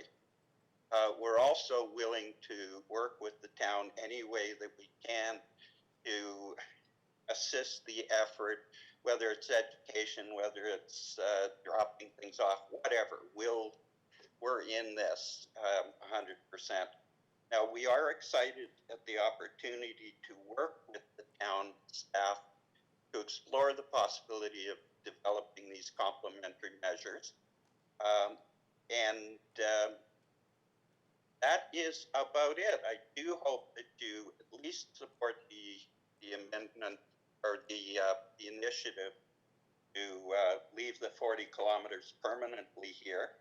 I am optimistic that indeed there will be 40 kilometers in all residential areas. And I would really like to know how many residents actually responded to the town about wanting the 50 back, because we're pretty well in touch with our community, and we have not heard a whisper of that. So if it's one or two, that's fine. We've got 400 plus homes in our area, and we're hearing exactly the opposite, that people are very supportive of the 40 kilometers. So thank you for lending your ear. I hope you all stay safe, and good luck working through this tonight. Thank you, Mr. Hogan. Are there questions for the gentleman? Madam Clerk, would you, Councillor Haslett-Deal. Ted, thanks very much for coming out. I remember when West River was chosen, having some envy that this pilot was going to be in your neighborhood, but I knew it was in good hands and that you'd be keeping an eye. God bless you. So can you just, so you've mentioned the signs, you've mentioned, was there any role, and I might have missed it, was there any role in terms of the RA or residents from an education perspective? Listen, we're in this test. We want to, we think this, your commitment to this program can make a difference. Was there any additional work other than maybe a flyer that went out? There was a survey that the staff sent out asking for community feedback. Very interesting results. It's been shared with me. We haven't gone back to share it with. We certainly publicized the 40 kilometer in our neighborhood. We know that from the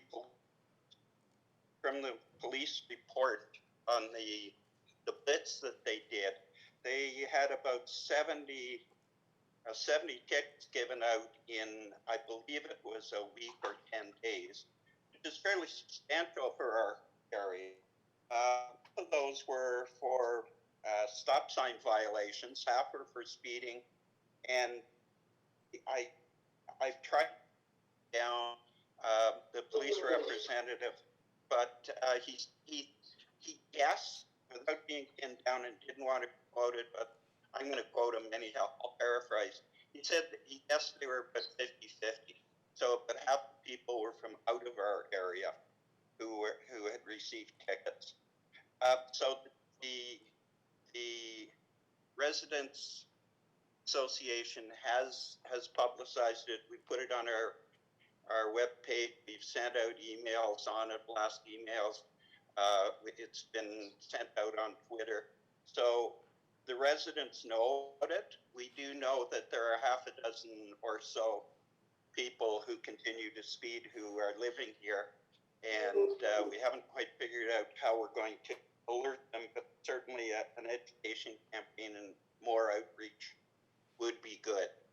But aside from that, it's the signs, and even having a police car up once every 2 or 3 weeks, just put on some flashing lights and let people know that there is surveillance. Thank you very much. Thank you, Councillor. Madam Clerk, would you call the next delegation? The next delegation is Terry Ball from the Joshua Creek Residents Association.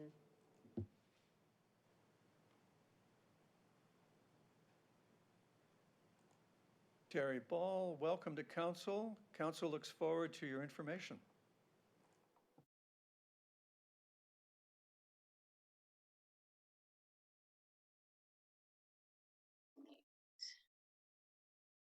Good evening, Your Worship, Mayor Burton, and councillors. I'm a little bit nervous. This is my first time delegating. As I was introduced, my name is Terry Ball. I'm a longtime resident of Ward 3 and a director on the Joshua Creek Residents Association Board. Thank you for the opportunity to provide JCRA's comments on the question of expansion of 40-kilometer-an-hour speed limits in residential neighborhoods in the town of Oakville. So, JCRA has met and reviewed and discussed the town staff report on the 40-kilometer-an-hour pilot studies that was conducted by the Engineering and Construction Department in 2020 in the Heritage Way and West River areas, as we've heard about tonight. So JCRA is also aware of the town staff recommendations that were presented this evening. So we were able to discuss those options that were put on the table tonight. We're aware also of the motion brought forward this evening by Councillor O'Meara. We're in support of this motion, of his motion, as it includes the recommendation for a plan of implementation to convert all Oakville residential streets to 40 kilometers an hour. That 3-year time frame, we didn't get into the details of discussing that. Very much in conjunction with an education program, and I'll speak to that a little bit more later.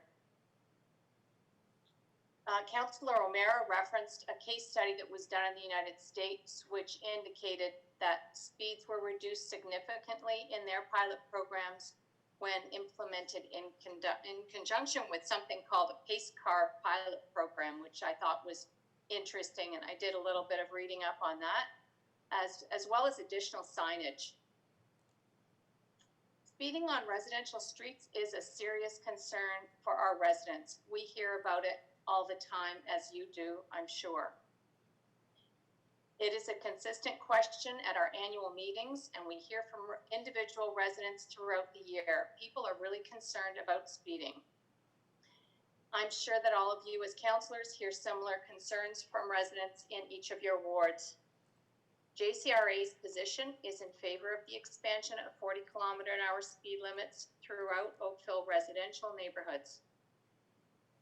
JCRA noted the Oakville pilot studies did not produce positive results in the reduction of speed in those test areas. In fact, there were some instances of aggressive driving assumed to be as a result of impatient drivers in these zones. we consider those may have been bumps in the road, so to speak, and we don't believe that was enough to preclude looking at the option of expanding the program.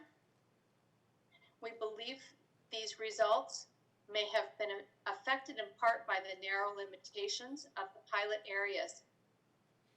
For example, on some streets in our own neighborhood, where there are sections of 40-kilometer-an-hour limits, followed and preceded immediately by 50-kilometer-an-hour limits, drivers tend not to adhere to those 40-kilometer-an-hour zones. They either ignore them or they don't notice the limit has changed for a brief stretch. Research that was reviewed and discussed among JCRA directors includes WHO statistics that show that survival rates dramatically increase with lower speed limits. Direct quotes from the most recent recommendations by the WHO regarding world standards for reducing traffic injuries and fatalities include the following. Quote, setting and enforcing speed limits are two of the most effective measures in reducing road traffic injuries. Studies suggest that a 1 kilometer-an-hour decrease in traveling speed can lead to a 2 to 3% reduction in road crashes. JCRA recognizes that other traffic calming measures should not be abandoned, and that education of resident drivers is key to the success of all measures undertaken, including speed limit reduction, should this be adopted throughout residential neighborhoods. The WHO reports that the experience in many countries throughout the world has shown that the introduction of speed limits will only have a short-lived effect on reducing speeds unless accompanied by sustained education and information blitzes. JCRA recognizes the challenges of initiating and sustaining an education program, and we would welcome the opportunity to provide input into such a process. We offer our assistance in implementing a broad range of education vehicles, especially through social media. Other municipalities in the GTA are making plans for expansion of the 40. You may be aware that our closest municipal neighbor to the east, Mississauga, is in the process of implementing 40-kilometer-an-hour speed limits throughout all 150 residential neighborhoods. They began that process of small zones. They began with 11 zones in 2019, and by the end of this year, they will have all residential neighborhoods in Mississauga at 40 kilometers an hour. Hamilton is also basically doing the similar thing. They have a 3-year rollout though. They began in 2019 and they will have all residential neighborhoods at 40 kilometers an hour by the end of 2022. The City of Toronto is increasing the number of 40-kilometer-an-hour zones throughout the city at this time. And they're doing this in conjunction with modifying some road designs in some areas to further slow down traffic. Each of those municipalities is mounting an aggressive education campaign in conjunction with their implementation phase. It's our position that this is an ideal time to phase in town-wide 40-kilometer-an-hour speed limits throughout our residential neighborhoods, while neighboring municipalities are in the process of doing the same, and in recognition of the very real concerns of our residents. In conclusion, JCRA asks you to consider the potential for saving lives and preventing accidents by reducing the speed limit throughout our neighborhoods, and to engage residents in this initiative through a robust and ongoing education campaign. We look forward to hearing the decisions made in this regard, and thank you very much for your time. Ms. Ball, thank you very much for your comprehensive presentation. Are there questions for the member of the Board of Directors of JCRA? Councillor Hazlitt-Thiel. Terry, thanks very much for coming out and for the board turning their mind to the issue that I agree, comes up every single annual general meeting and on a weekly basis. You mentioned some research by the WHO, and I was just wondering whether was there any other research that you may have done around education that you wanted to reference? You said you liked the PACER idea. Was Actually, there anything else? I'm sorry. So the PACER program, the PACER card program, wasn't out of the WHO information. Right. It was a U.S. study. And I don't understand exactly how it works in reality. What my research told me is that they actually have PACER cars that are in some cases volunteers and in some cases staff members, and they drive at that pace through the residential streets periodically, basically setting the pace. In the States, they find it very effective, but I don't know anything more about it than that. The education piece that the WHO referenced included every form of education before, during, and after, and ongoing, including social media. They basically listed every type of education. They didn't mention PACER cars. Thanks very much. And Terry, I think Councillor Amir will be thrilled that you read it in detail. Thank you. Madam Clerk, would you call the next delegation? The next delegation is Carolyn McMinn, Trafalgar Chartwell Residents Association. Welcome, Ms. McMinn. Council looks forward to your information.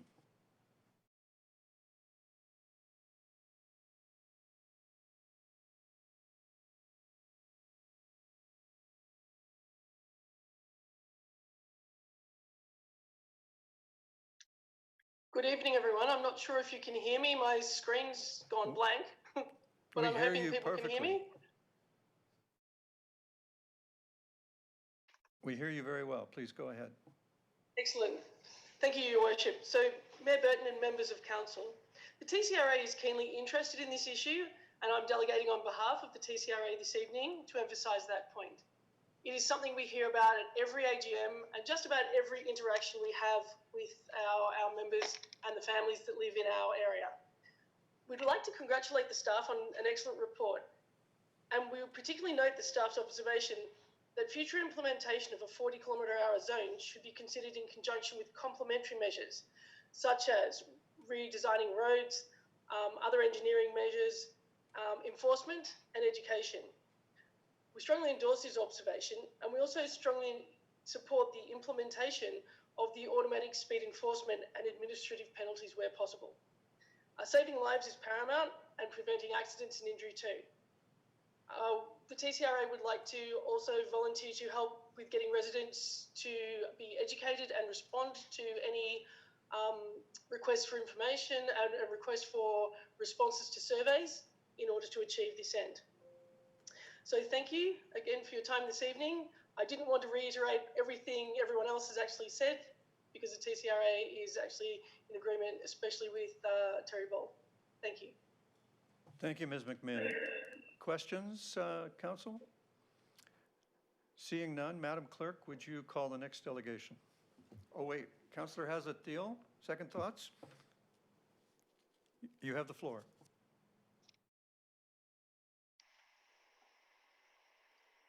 I was just flagging that Councillor Gidding had his hand up. Councillor Dave. Thank you, Mr. Mayor. Thanks for coming out, Carolyn. Reading your submission, thank you very much to you and the TCRA.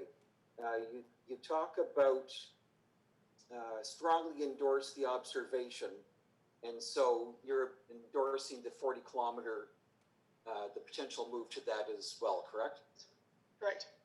All right, and any comments on the PACE cars? I think PACE cars are a brilliant suggestion. I've not seen them used. I have actually read the report that Councillor O'Meara circulated, and so very interested to learn more about how they work. And the fact that the cars apparently have stickers on the bumpers so that people in the area are actually aware that it is a PACE car So I guess that's part of the education campaign. The other thing I would like to say, if anyone's interested, not in this forum, but perhaps another forum, is coming from Melbourne in Australia, we currently have a 30-kilometre residential speed limit in all residential streets. And we also have some very strict speed camera enforcement outside every school. So if anyone wants any further information on the way that's all, done and enforced, I'd be very happy to give it, but this clearly isn't the forum. Thank you very much for that. The automated speed enforcement is coming. The province has made that possible, as you know. And in terms of pace cars, we can all be our own pace car. I feel like I'm a pace car whenever I do 40 kilometers an hour on Trafalgar or 50 on Lakeshore. So I encourage everybody to be their own pace car. Thank you. Thank you. Thank you, Councillor Giddings. Just think, from now on, you're not just driving, you're driving a pace car. It's a great idea. Councillor Adams?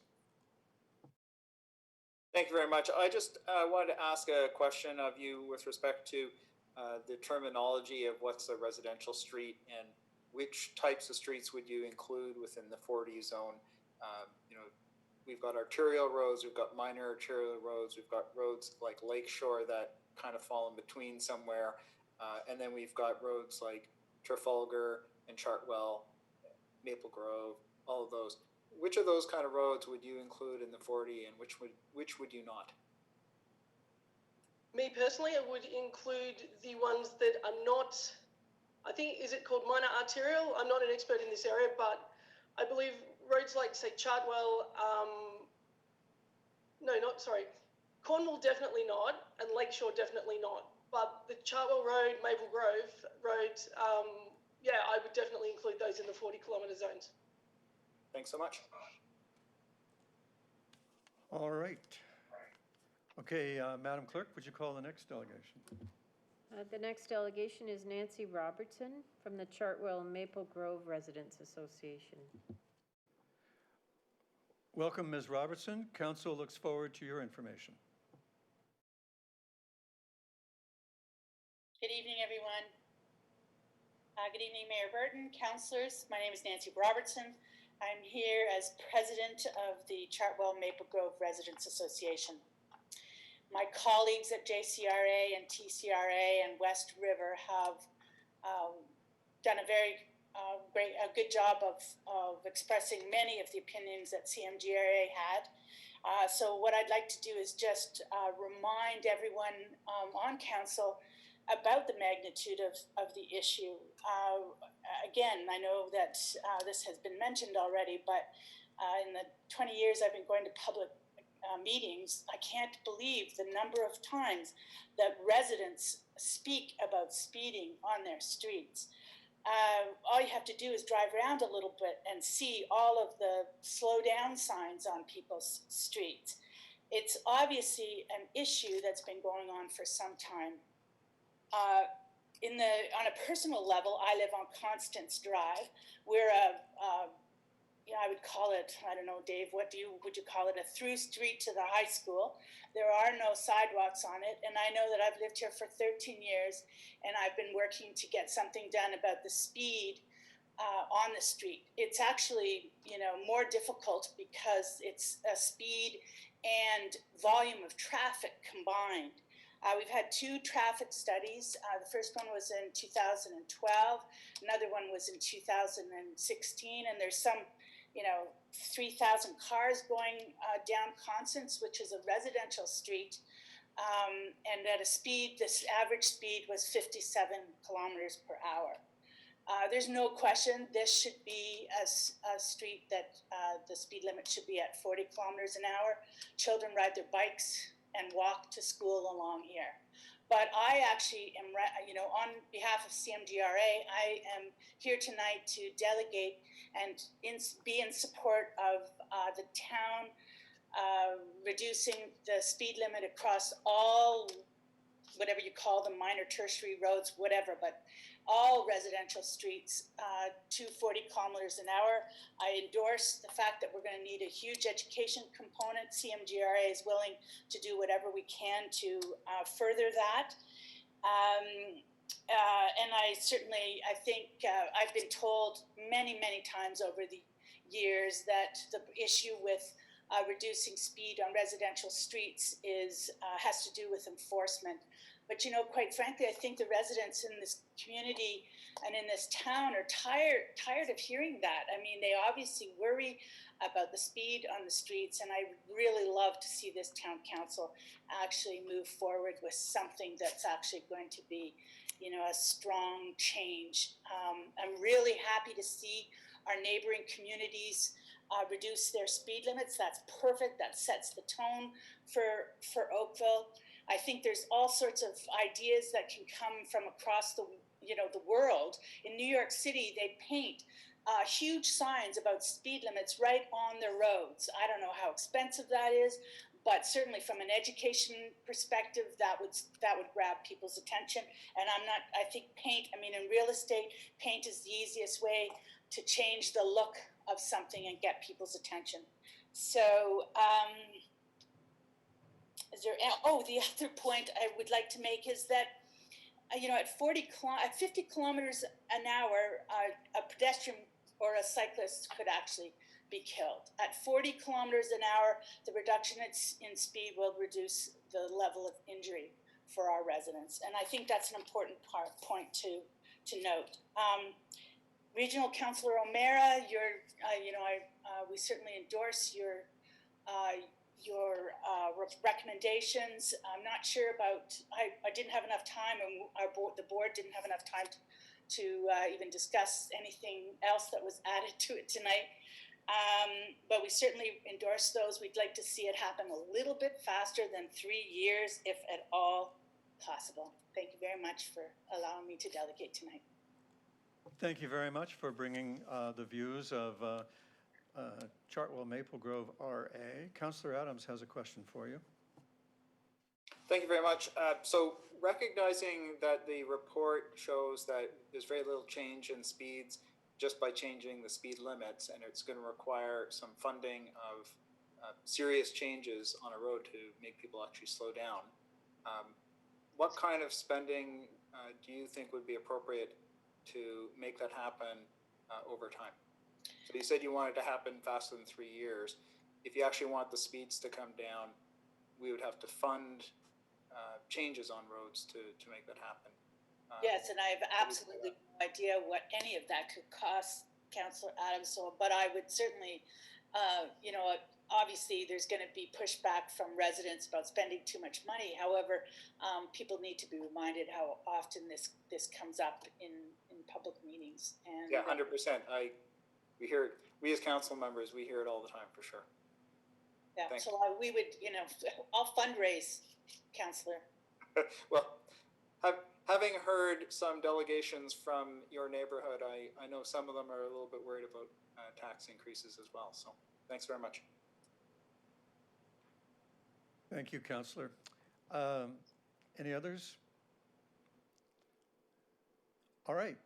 Thank you very much, Ms. Robertson. We always appreciate hearing from our residents associations.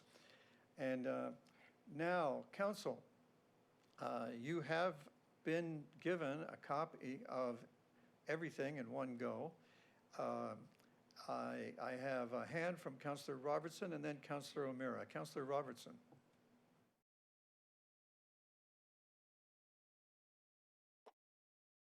Before Councillor O'Meara speaks to his motion, I wanted to give a little bit of insight from my part of it. When I campaigned in this election, in this 2018 election, I would say speeding was the #1 issue that came up door to door. And it was something that I definitely campaigned on, was 40 kilometers an hour. In terms of Councillor Elgar's problem with the money cost of it and the little environmental piece, if we lower the speed limit to 40 kilometers an hour, it actually helps the environment. So I would say that that's a win-win on that one too. we have several. So in terms of Councillor Adams, Councillor Lashina's motion, I think that we're all waiting for pockets right now, that we'd all be jumping in on who's first in that 3-year overview of everything. I can think of Lakeshore Woods in my area that gets so many speeding complaints, in the village of Bronte, which gets so many speeding complaints. So I think that that proposal will let staff say, where do we need to go in building this program and building the education and how we're going to do it.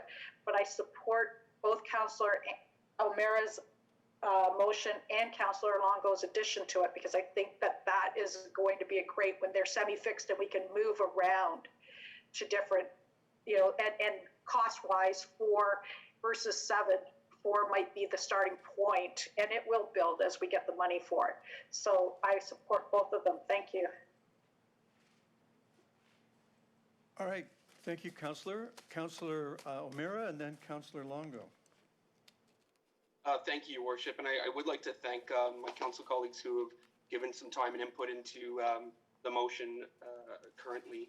So I'd just like to say that I am bringing this recommendation forward today. It's a long-awaited approach to pursuing any and all possible ways to protect the safety of our residents.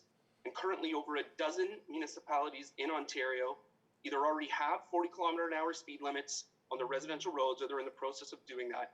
Many of these communities have signed on to Vision Zero, and some have gone even further by reducing speeds to 30 kilometers an hour and also on arterial roadways. So in the study from our report that we have here today, it's difficult to understand how a 2-day study time frame could provide any results that would adequately allow us to dismiss reducing speeds on residential roads. I did find a study which was circulated earlier to my council colleagues about the 2 case studies you've heard of tonight, reducing from 48 kilometers an hour to 40. They found, again, along with what we've heard about, a volunteer pacer program from residents who live in these communities and an education program, they saw between 1.5 and 14% reductions over a year, and that's how long they measured that. We do have concerns that were raised in the report about lowering speed limits, such as increased sense of frustration, a false sense of security, and non-compliance. All of these, I would suggest, are the exact feelings that pedestrians and communities have right now with drivers on our residential roads. So in my conversations with the Edmonton Federation of Community League, they described a tool that the city of Edmonton used called the Estimated Time of Arrival tool. It allows residents to input their residential address and a given destination, such as work, school, or the grocery store, and they found that a reduction in residential speed limits almost always amounted to under 1 minute difference in a person's time commute. But what we don't speak about is the impact slower posted speed limits have on collisions and fatalities.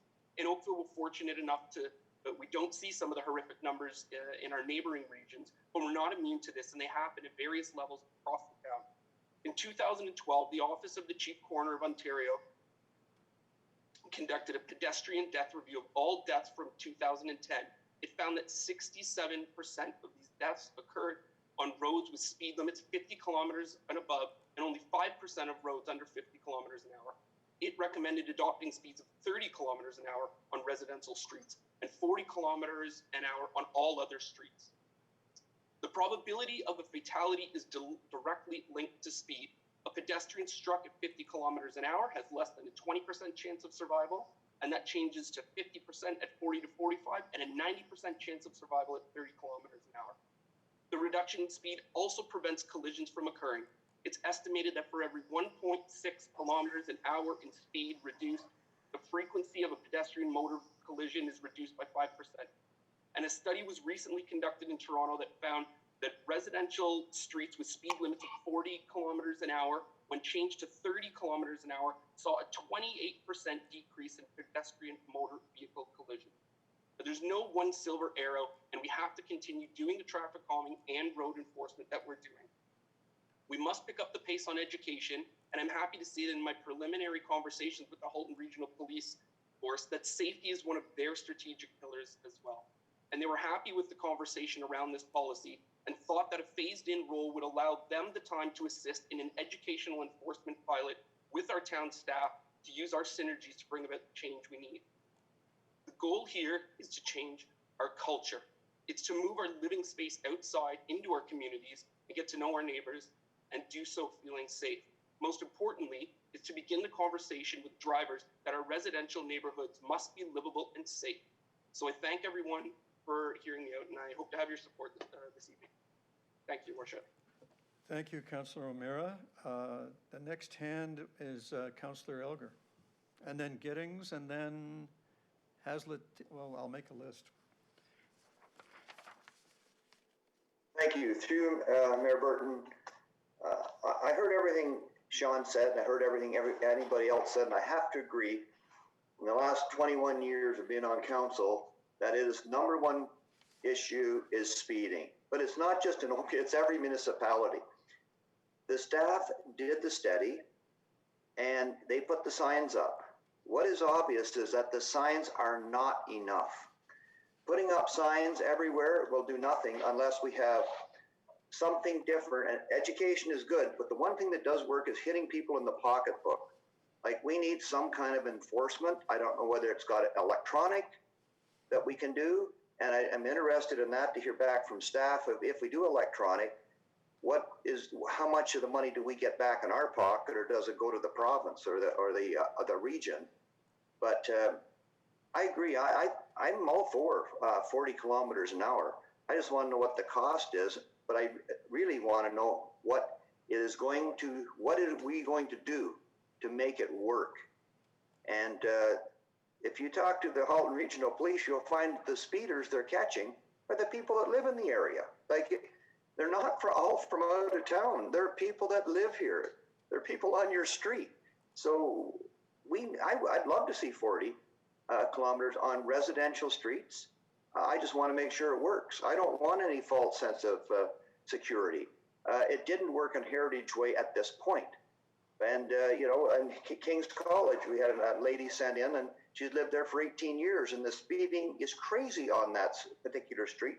And I've ridden with the police at nights, and it's called ghosting, where they can't get a good read because of the curves on the street. So there's a lot of work that can be done. I'd love to know what it will cost if we do roll it out 1 year, 2 years, 3 years, or 4 years. But let's get going at it, because the people expect us to. And when they get the tickets, maybe that's what wakens people up, the pocketbook. So I'll support the recommendations. We need a bit of a cost factor and what we're really going to do to make it work, not just optics. So thank you. Thank you, Councillor Elgar. I have the following list. I have Councillor Giddings, Councillor Longo, Councillor Adams, Councillor Hazlitt-Thiel. Am I missing anyone? Councillor Grant. Right now, Councillor Grant, and then Councillor Chisholm. Now, in the interest of getting out here tonight, I'd like to ask you to try to stick to your procedure bylaw that limits you to 5 minutes each. And we'll see how far we get with that. Councillor Giddings. Thank you very much, Mr. Mayor. And I appreciate your comments, Councillor Elgar. Obviously, as the seconder, I am speaking in favor of Councillor O'Meara's motion. For those of us that have been on council for a couple of terms or more, think back to the trial of RDS, radar display boards, and what we went through on that. And it was a trial for Ward 3, and every councillor in every ward wanted that, and that was successfully implemented. Early on, I don't know whether Nancy Robertson is still on the line, but I was standing roadside, like many of us have, watching cars go by, and I had no need for speed signs done up and made those available. That resulted in council moving towards the yellow Coroplast ones, I think, that Councillor Adams got on a town-wide basis. Everyone supported me in my motion to the province to allow what we were calling then photo radar. We promote HRPS road watch on a regular basis. We have increased number of speed bumps. We're spending millions of dollars that are committed for new pedestrian crossovers or PXOs, and the behavior isn't changing. I think it's time for a 40K speed limit in combination with enhanced enforcement and I believe we will be able to change behavior for a lot of the residents. And with that, Mr. Mayor, thanks. I hope I'm well under your 5 minutes. Thank you, Councillor Giddings. Councillor Longo. Thank you, Your Worship. We own this. We as council, we as residents, we own this. And I think it's a combination of many things that we have to do to be able to bring down speeds. And what I don't want, because being on council for 2.5 years, the biggest complaint has been speeding. This summer was much, much worse because people were home. There are drag strips that we heard about racing cars. Heritage Way has 2 schools side by side almost, and that is like a racetrack for people. So I'm proposing, and I support Councillor O'Meara's motion. I'm putting forward to start off slow with 4 of the ASEs. The City of Toronto has already ticketed 53,000 people. If you look at the average of $75 per ticket, that's for like the lowest fine, that's like $4 million that people have paid for speeding. So I think this can pay for itself. I think we start off with 4. I think we see how this goes and we build on that, but we need to bring speed down. We need to protect the residents, our friends, our families, because I do not want on my conscience the fact that we didn't do what we could to protect our residents. And so I think I'm well below the 5 minutes, but I think I'm supporting Councillor O'Meara's motion, and I'm adding the 3 to mine, and I support what Councillors Lischina and Councillors Adams put forward as well. And that's all I have to say. Thank you. Thank you, Councillor Longo. So next is Councillor Adams. Thank you very much. I have some questions for staff, if I may, and in no special order. I asked one question earlier, which was in terms of, so I understand that staff had a part in providing some input on the ASE component of what's before us, and I wonder if staff could describe to us what their take is on, I think it's parts 3, 4, and 5 here. So in terms of the number of cameras being put forward being 4 instead of a different number, could it be 7 so that every ward gets one, similar to what we did with the RSDS? And is the, what would happen in terms of the 75,000 that would be required for a different number? And then Councillor Elgar asked a question which I've asked before as well, which is what happens in terms of the return of the ticket dollars that come back? How much of that comes to the municipality? Could we reinvest that in additional cameras as time goes on?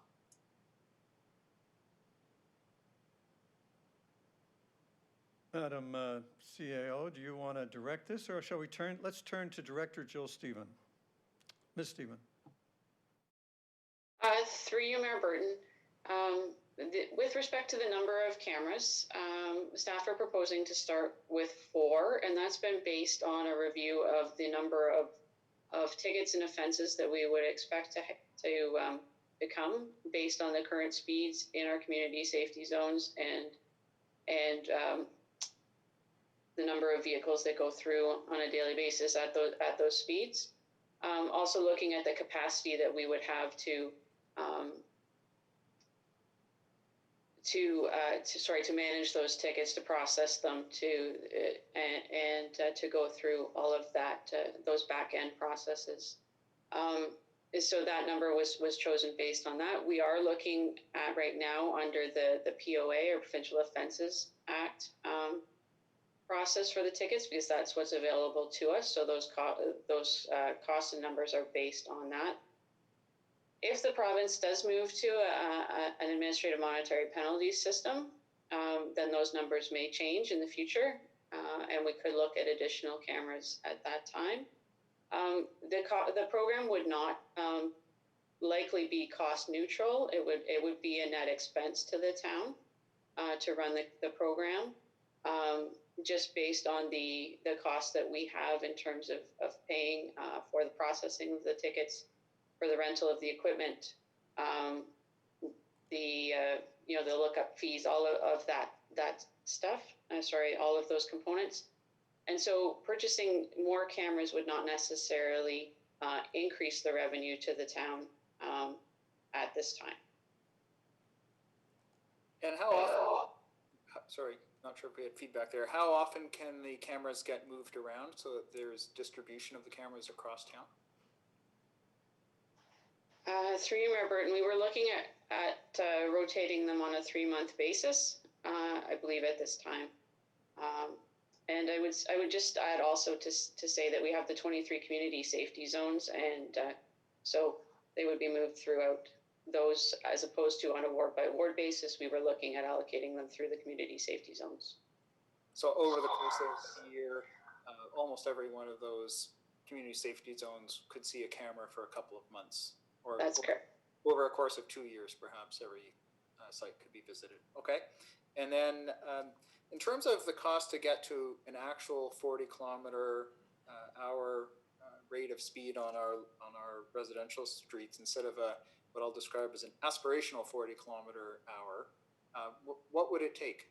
So if we pass this motion to go to 40 kilometers an hour across all of our residential areas over a period of 3 years, what would the call be for resources to make that happen?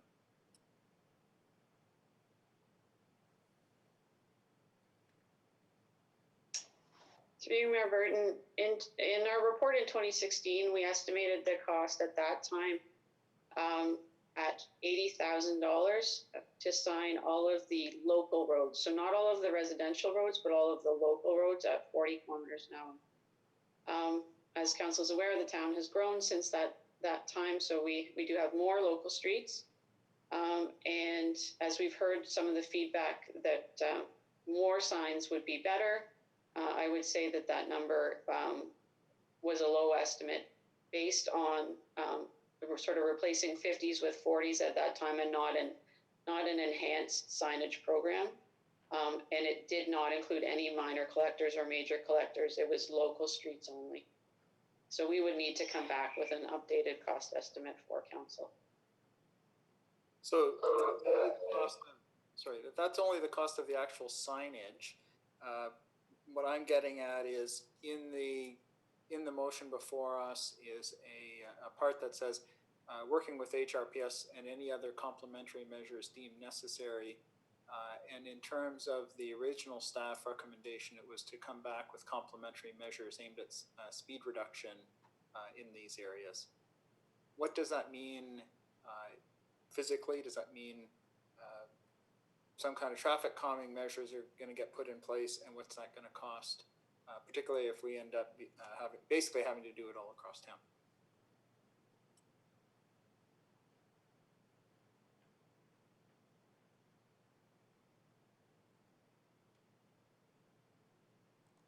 Sorry, through you, Councillor, or through you, Mayor Burton. I'm going to ask Mr. McGuire to start with this, and then I will jump on as needed.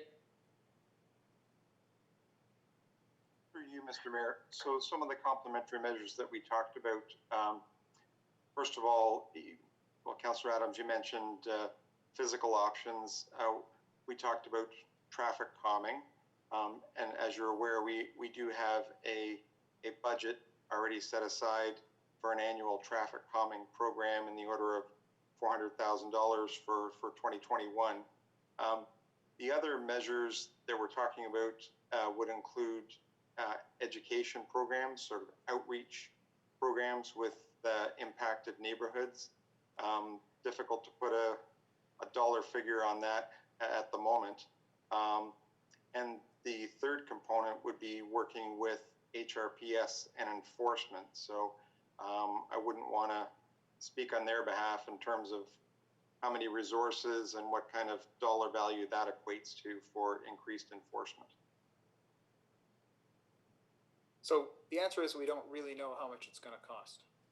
And to my knowledge, HRPS isn't about to put any extra dollars out there.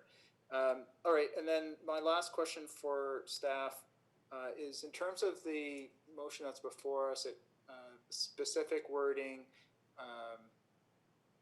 is a gradual conversion of residential streets across the town of Oakville.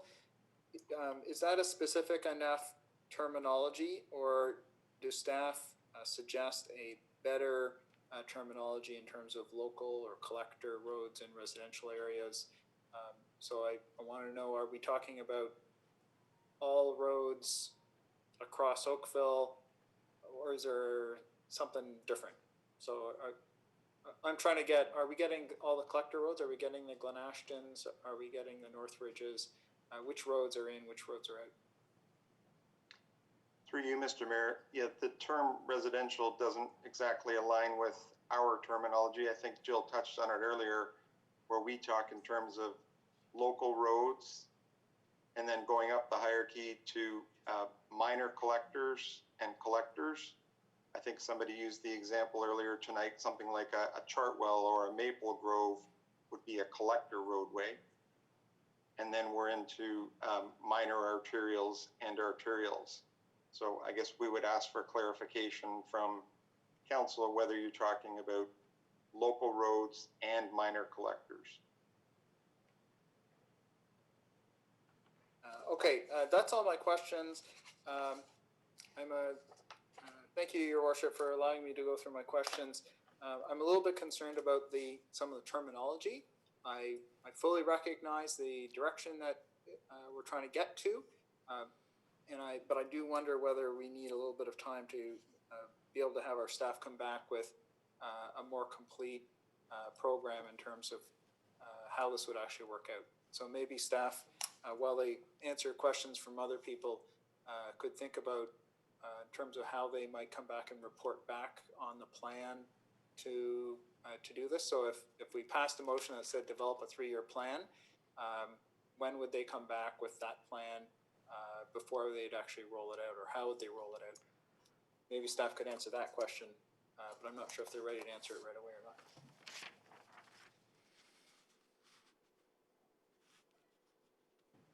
Through you, Mayor Burton, if we could have the opportunity to report back on how we would roll that out, I think that would be very beneficial.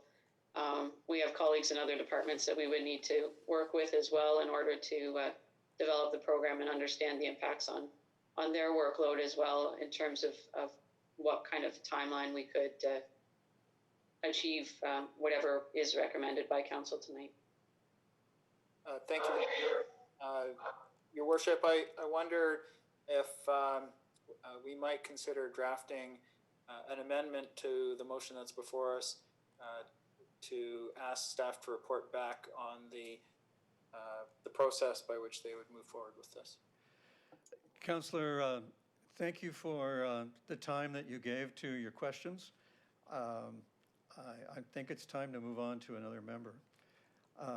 I'm gonna attempt to assist you in your suggestion by asking Councillor O'Meara, did you by any chance mean, when you said residential streets across the town, did you happen to mean local and minor collectors, local streets and minor collectors, in line with the terminology that Mr. McGuire just described? Or did you mean, anyway, would you describe what you meant?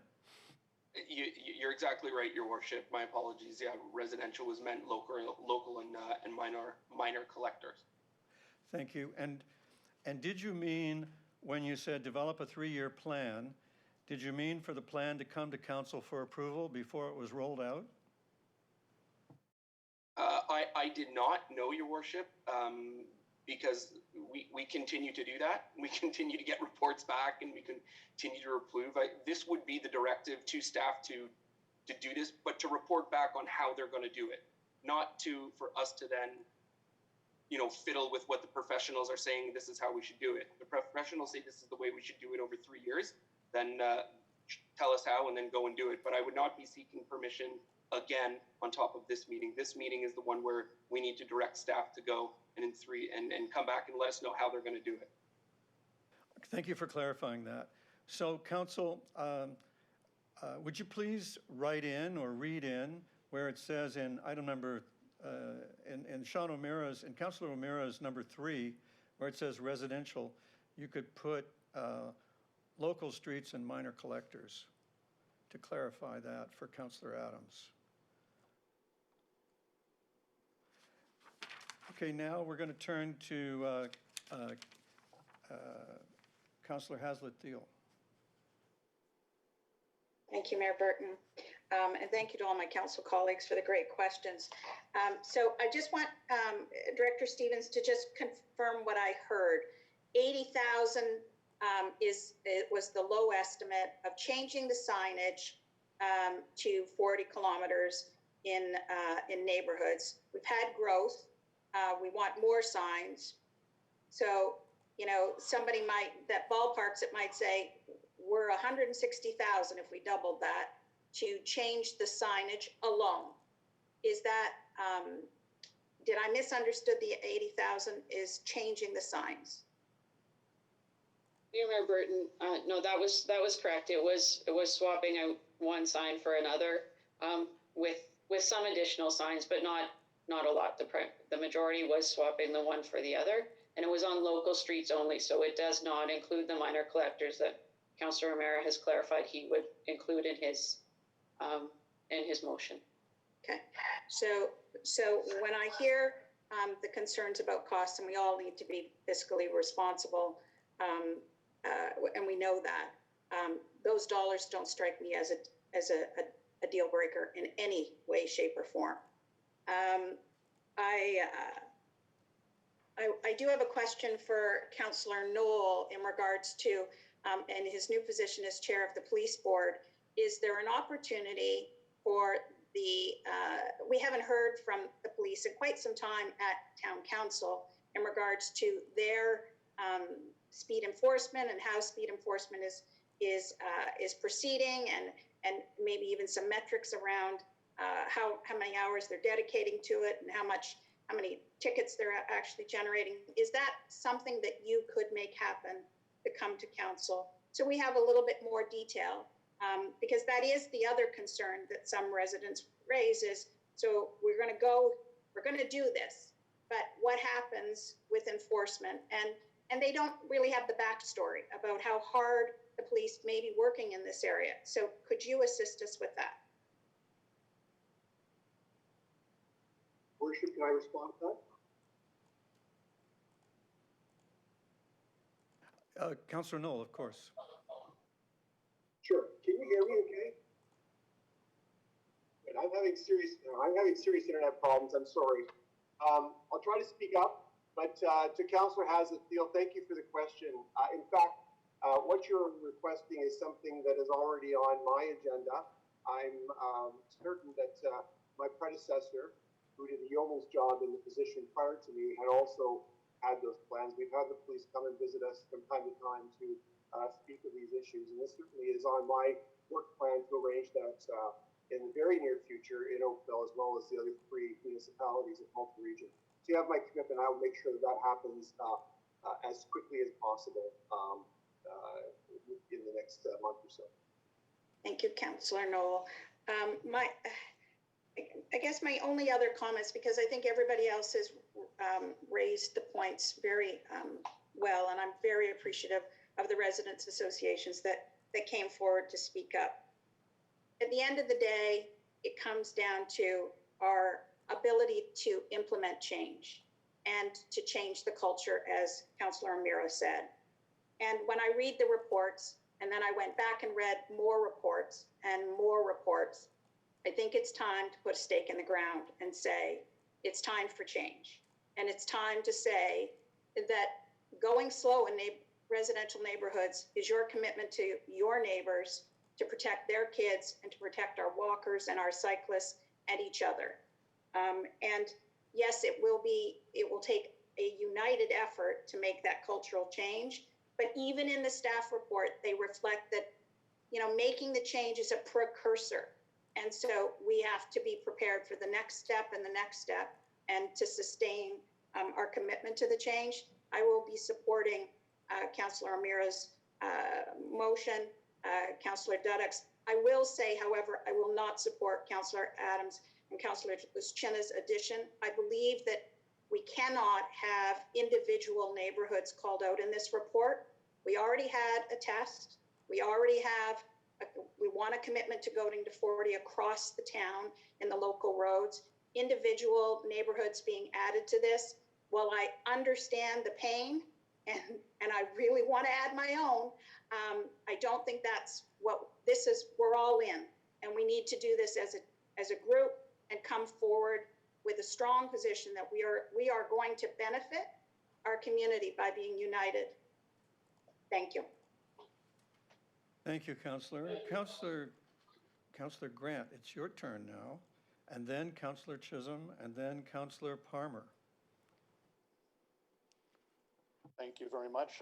Yes, we've all heard that speeding is a bad thing every year for all the years that I've been, actually every week for all the years I've been a councillor. We've heard that, and we know in our hearts that slower speeds save lives. That's true. And when I first read this report, I thought to myself, yes, perfect. 40 kilometers per hour is great. Let's use it as a scalpel. Let's cut out those streets that have a problem and specifically focus on those areas, all of our strength, which is why I become concerned about the fact that we are now saying that, well, if everybody's 40 kilometers, that's great. But you see, if everybody's special, as I said before, then nobody is. People speed at 60 kilometers. They speed at 50. They'll speed at 40. They speed through parking lots in grocery stores filled with people. These speeders don't look at signs, they look at the road. They look at open space in front of them and want to move into it. And we're becoming a bit of an echo chamber thinking that, well, just doing this and some other stuff is going to be effective. We need to be, I think, a little more focused on the trouble areas and then solve that and then try and solve something else and trying to solve everybody's problems all at once. Now, certainly, if the choice is not having 40 kilometers per hour and having to agree with everybody doing 40 kilometers per hour, I'm going to have to go with everybody doing 40 kilometers per hour. But I think we are dulling what would have been a really good tool for us to try and solve a problem. And I'm just concerned about the fact that we're not actually focusing on the real problem. And that's those people who don't look at signs, the people who just see the open road and don't care about the people around them. So again, at the risk of joining the echo chamber, I guess I will endorse the motion if that's where everybody's going to go. Thank you very much. Thank you, Councillor Grant. That brings us to Councillor Chisholm and then Councillor Palmer.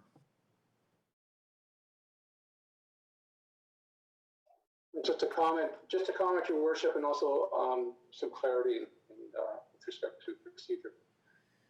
I think, and I've lived in this town all my life, and I understand what's been happening, but the other thing you have to put in context is that the intensification and the amount of people moving in areas have added a lot of traffic, and people are impatient, and they want to get from point A to point B. The cars are almost their homes inside because they've got computers, they've got kids, they've got speakers, they've got signs, they've got everything in their car. It's like a driving home, and the reality of it is there's just too much stimuli going on, and people are not paying attention to the road. And it as was indicated too, is that most of the speeding, perceived speeding, and I just to throw it out there, perceived speeding is something that I did with about 12 people down in West Harbor. I drove down the street and I said, "Tell me how fast I was going." He said, "You're speeding." I was going below 40, and I said, "I was speeding." So it depends on the size, the length, and the width, and parking, and everything, and closest to homes that the perception of speeding. And I'm not saying it's right or wrong. It's perceived speeding, and because there's more people in the neighborhood, the houses are closer together, there's children and so forth. So taking all those factors, but I agree with Janet with respect to changing the culture. That's a tough one. Just putting signs in is not going to do it. It's got to be a package deal, and it's got to be an ongoing education, enforcement. This is a big deal. This is not going to happen overnight. Look how long it took us to wear seatbelts. Look how long it took us to stop the smoking and everything else. It took years for that behavior change to happen. So this is not going to happen overnight. So that's just my comments. And I think whatever path we take, I'm in agreement where we're going, but how we get there is really important. So, because it has financial implications, it has social implications. There's all kinds of things that have to come together as pieces to this proposal where we want to move forward. Because if one piece is missing, and it's not effective. And I think, I don't think we're looking for guarantees. I don't know if there's any guarantees at this point in time, but knowing the town of Oakville and what's happening and the work we're doing in physical changes to roadways and so forth, and the PXOs, we're doing everything I think humanly possible what we can do. But it gets to the person whose mind is not paying attention to speed and so forth. So it's a behavioral change. Now, just the question of clarity, Your Worship, we have all these amendments. Would we, the original recommendations, would we go one at a time, or is it we package this whole thing together and making one vote on it? I just want to make sure our procedure are we doing individual votes on it? My intention was to call them one at a time, and in the reverse order to the way we got them. And council does have the option to consider, there is an alternative. Before I describe the parliamentary options before council, can I ask your patience and let Councillor Palmer have her turn? My apologies. Thank you, Councillor, for your patience. Councillor Palmer. Thank you, Your Worship. I initially had my hand up to offer an amendment to add the minor collector roads and the arterial roads. That's been done already, but I will take this opportunity to thank my colleagues for bringing forward these amendments. As a newer councillor, I can say I don't need years on council to know that this is a #1 issue of concern amongst our residents. And I think one of my colleagues brought up a good point earlier too. There is no simple solution to all the speeding problems that would satisfy residents, is effective, and meets good engineering practices and standards. And this really does need to be a combined approach. We need the additional tools like HRPS involved in enforcement, community engagement, and an awareness plan to really make an impact here. And I look forward to seeing that information come back from our staff. Thank you. Thank you, Councillor. This just in, Councillor Lischina is next. Thank you, Your Worship.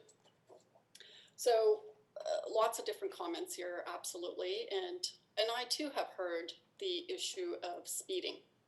And I've also talked to people who said, I don't think they're speeding. So we hear often from people who, who are quite vocal, and they are quite often vocal. So we don't hear from a lot of people who don't feel that there is an issue. We keep getting reports, and we don't want to accept the reports because most of these municipalities who've done and looked at this had said that changing to 40 is not going to make a difference. And today we have another report that says that. But because it's an emotional issue, because there's so much worry around it, that you thinking changing to 40 is going to actually help our residents think that we're doing something for them, even though it's contrary to all these reports that have come through, is really more of a political decision than actual decision based on data and evidence. And so, this coming today, an hour before council meeting with this amendment, was really out of the blue to actually blanket the town. We had this discussion a year or so ago, and all of a sudden, the blanket of the town of 40 kilometers per hour. I don't know if our residents are aware that this is happening today, and if any of them want to make a comment on that. So I am not going to support that part of the motion, that part of the amendment, because I think we haven't given the rest of the town actual ability to make a comment on that. And I am concerned, as Councillor Chisholm said, because the perception of speed is so much higher in the summertime, because or spring, summer, fall, when people have their windows open, when potentially they're outside and they're hearing these speeds. And I've seen it myself where I'm like, nope, not speeding. Nope, going the oh no, it was this person was speeding like crazy, and I'm going, no, the perception is reality for a lot of people, and so we have to be worried about that as well. So those are my comments, and I do hope that the automated speed enforcement is something that the town is seriously looking at. I would support actually more of those because really, if it's going to be the neighbors that are the ones that are speeding in their own neighborhoods, they're the ones who deserve to get that ticket. Whoever, I think as Councillor Algar said, the pocketbook is where it counts. That's where it's going to count. Whereas, us trying to get another 100 police officer to be policing our roads is not cost effective. So anyway, thank you very much. Thank you, Councillor. All right, Councillor Sandu. Thank you, Mayor Burton. I will be brief. I just wanted to echo many of my colleagues' comments, and especially Councillor Farmer's. We face, I think, some of this a little bit more than other parts of the ward, and I'm going to say that very lightly because I obviously don't live in another ward. I say that because we have a large number of very young families in our area, and we also have more densely packed in homes. And I think because of that density, we face a little bit more walkability, and we face a little bit more of our residents on the streets, walking the streets and noticing that level of speeding.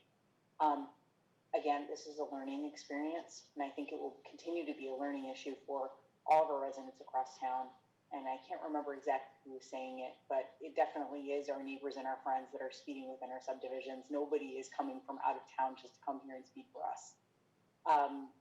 So we need to keep that into account, but I think this is definitely the first step. We need to make sure that we're sending a message to the community that we take them seriously and we take the situation seriously. Therefore, I will be supporting. All right, thank you, Councillor. Councillor Knoll. Thank you very much, Your Worship.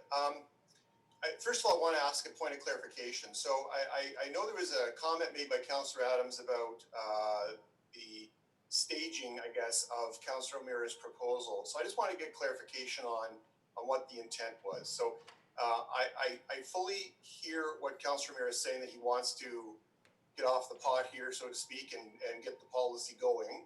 I'm assuming that the development of a plan will involve reporting back to council for an ultimate endorsement of that plan. Is that correct? Is that your idea, Councillor O'Meara? Councillor O'Meara, if you unmute yourself, you could offer the councillor an answer. Thank you, Your Worship. No, as I had stated earlier, I think the plan is best left to the professionals. We can have it for receipt, but I think that the 14 councillors and a mayor now trying to pick apart the plan. I think the general plan is let's just roll it out, and the staff have 3 years to figure out the best way to do that. I would fully expect, and I've asked them in the motion to bring it back to a council, but I think the telling them to go ahead and do it is the motion today, and they can come back and tell us how they're going to do it, but not that we have to now approve again how they're going to do it. We continue to get in this cycle of having to approve and approve and approve, and it's been since 2016 now trying to get an approval of this. So that was the intention of having them report back, but giving them the direction to do it today. I'm trying to get to yes here, and I do have a concern, and it was something I think Councillor Lischina raised, and that is that I don't think that simply mandating staff to get this done with no further discussion is fair to the public, because I don't think we've given them the opportunity to speak to the matter. The matter is not really, this aspect of the plan has not really been publicly vetted. So I am concerned about that. Having said that, however, I do understand that council has the ability, notwithstanding a motion today, to make changes later if it's necessary. But I do have reservations about simply basically saying just go at this point without additional public input, and even for that matter without our input, because notwithstanding the fact we're not traffic experts, we are the voice of our communities. And I understand the motive here. I'm not 100% sure that everybody's going to be on side with residential roads and minor collectors, for example. So I think there's going to be, I'm just not convinced that this is going to be something that's going to satisfy everybody's needs. I feel much more comfortable not to bring it back for further approval, but to bring it back for further review, so to speak, so that we still have a chance to have the public speak to it, and for us to have a last kick at the cat to add any thoughts we might have. I'm not trying to frustrate the proposal. I just think in my opinion, for my yes vote, I think it has to come back at least one more time with a plan for us to endorse what that ultimate rollout looks like. Is that possible, or are you just totally dead set against that in your initiative here? Thank you, Your Worship. We had this discussion when we decided to go forward with the 2 pilot projects in the West River area and the Heritage area. We had that exact discussion and said, well, let's try it then. We had that discussion in 2016. This has been an agenda item of 40 kilometers per hour and an update on our public document for a week or two now. We have had residents groups come and speak to it. I understand where you're going on this, but this is the subject item that's been brought up. This is the recommendation I'm putting forward. And I really think, as Councillor Haslett-Thiel said, it's time we put a stake in the ground and move forward. That's not to say that we won't get a report back as asked in the motion and we can see it, but I just, the time to implement, I think is drawing near. And I worry about next year as well and the timing around that. So I think we just need to move on with this and again, but I completely respect your opinion on that for sure. Thank you, Worship. Your Worship, can I just get some clarification from staff how they would, what their game plan would be should this motion pass today in terms of doing what I'm asking? Councillor, I have some procedural advice that will help you and Councillor O'Meara and every other member of council with this matter. And Councillor Robertson, I saw your hand, and you're after Councillor Knoll. If Councillor O'Meara were to frame his words differently and say, instead of what is written there, and if everybody looks at it while I say this, it'll assist you, that staff implement over the next 3 years the gradual conversion of local streets and minor collectors across the town of Oakville to 40 kilometers in conjunction with, etc. You would then be making a policy decision that you're going to 40, and you would logically get back from staff a report giving the plan on how they'll do that. And you would then be able to suggest adjustments to the plan, but in order to change the direction to 40 would require reconsideration. And reconsideration requires, I think, a vote of 10. Anyway, it's bigger than a majority vote. So the point I'm making is that if you changed your wording, Councillor O'Meara, you would safeguard to the degree that you could the policy change that you and others want, and that and then you would possibly get more support for your proposal if the rest of council saw that they were going to be able to look at the details. So happy to make that change, Your Worship. Thank you for the suggestion. All right. So let me Thank ask you. council. Can I finish my comments then? And so first of all, I want to say that thank you for that. Councillor Knoll, please be patient. Sure. I'll recognize you again, I promise. Okay. It's my duty, though, having heard Councillor O'Meara's decision to offer to change his words, may I ask for unanimous consent to let him do that so we don't add to our procedural work here tonight? If you object to letting him do it, please raise your hand. Otherwise, I'll assume that everyone has agreed to his suggestion. Councillor Elgar? It's not that I'm disagreeing. Can you read out again the wording that you just said from his points? Yes. It sounds like that might work because we're still going to get something back on the costs and how we're going to do it. Yes, I'd be happy to read it again. Thank you. If you, at the rate we're going, we may have to go past the hour here. And if council will permit, I can call a recess and have this written out and added and send you a new version. And Yes. maybe everybody would be convenienced by that. Councillor Adams, are you objecting to that? No, I'm hoping for a minor clarification of what you read out, which is to put in writing that staff would report back with the details of their plan, recognizing everything else that you've already said.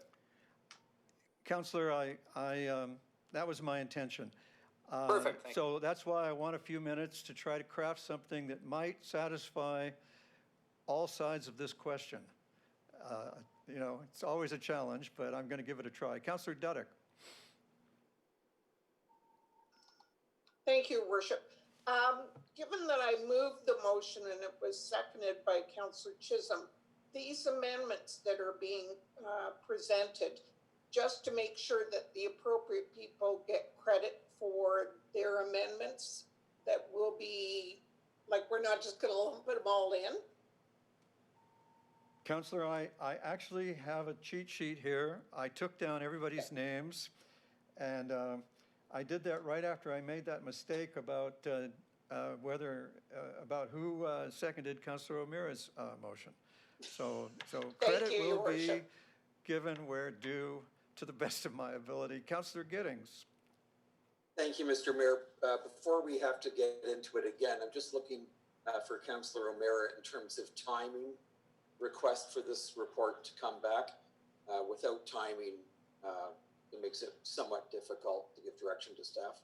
Councillor Giddings, rather than put that on Councillor O'Meara, would you allow me to take that on? Because during the recess, I'm able to consult with our staff and get you something that's actually workable. Awesome. Thank you very much. Okay. I hope everybody's now temporarily happy, and I'm going to call a recess until 9:30. Can you get yourself a cup of tea or whatever pleases you? Get up and exercise, and I'll see you at 9:30. Council is now in recess. Thank you for your patience. Council is resuming its meeting after having a brief recess for some wordsmithing. Now, Council, I'm going to ask the clerk to screen share so that the entire proposal can be put in front of you, and I'm going to wait till that's up. Now I've got it there for you so that you can see that we'll be able to go through it in detail if you need to. So now I'm going to ask the clerk to take it down again for a moment while we discuss the parliamentary procedure that we have available to us. You have two approaches. You've worked very hard tonight to try to accommodate as many as possible, if not everybody. As written, what you've been sent, to the best of my knowledge and recollection, has something for everybody. The pieces are labeled from the bottom going up, and if we do this clause by clause, we'll be going from the bottom up. And that first piece, the fourth one, which will be first considered, is moved by Councillor Adams and seconded by Councillor Lischina. The next piece that we got in order of parliamentary procedure was by Councillor Longo, seconded by Councillor O'Meara, and that considered in the main the ASE, the Automated Speed Enforcement. The second item we received, the third one we would consider, is the material, the amendment brought by Councillor O'Meara and seconded by Councillor Giddings. And then the main motion was moved by Councillor Duddick and seconded by Councillor Chisholm. Now, we can do this piece by piece, and I will if you want. But if we have unanimous consent, we can record all of these as moved and seconded by their authors and seconders and not have 1,000 votes. So please show your hand if we do not have unanimous consent. All right, we don't have unanimous consent. The first item, and may I call the votes? The first item is the amendment by Councillor Adams, seconded by Councillor Lischina, that the neighborhood accessed by Dalebrook Drive and Rosegate Way have its speed limit set at 40 kilometers per hour, and it be considered for complementary measures aimed at speed reduction. If you object to this amendment, please raise your hand.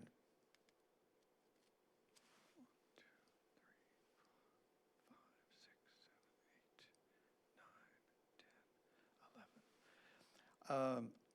That amendment fails. The next vote is on the amendment offered by Councillor Longo, seconded by Councillor Your O'Meara. Worship, I'd like a recorded vote on that, please. Certainly. Those of you that were in favor of it, please raise your hand so that the clerk can note. And I see Councillor Longo, Councillor Adams, Councillor Lischina, and Mayor Burton. So that's 4 in favor, 11 opposed.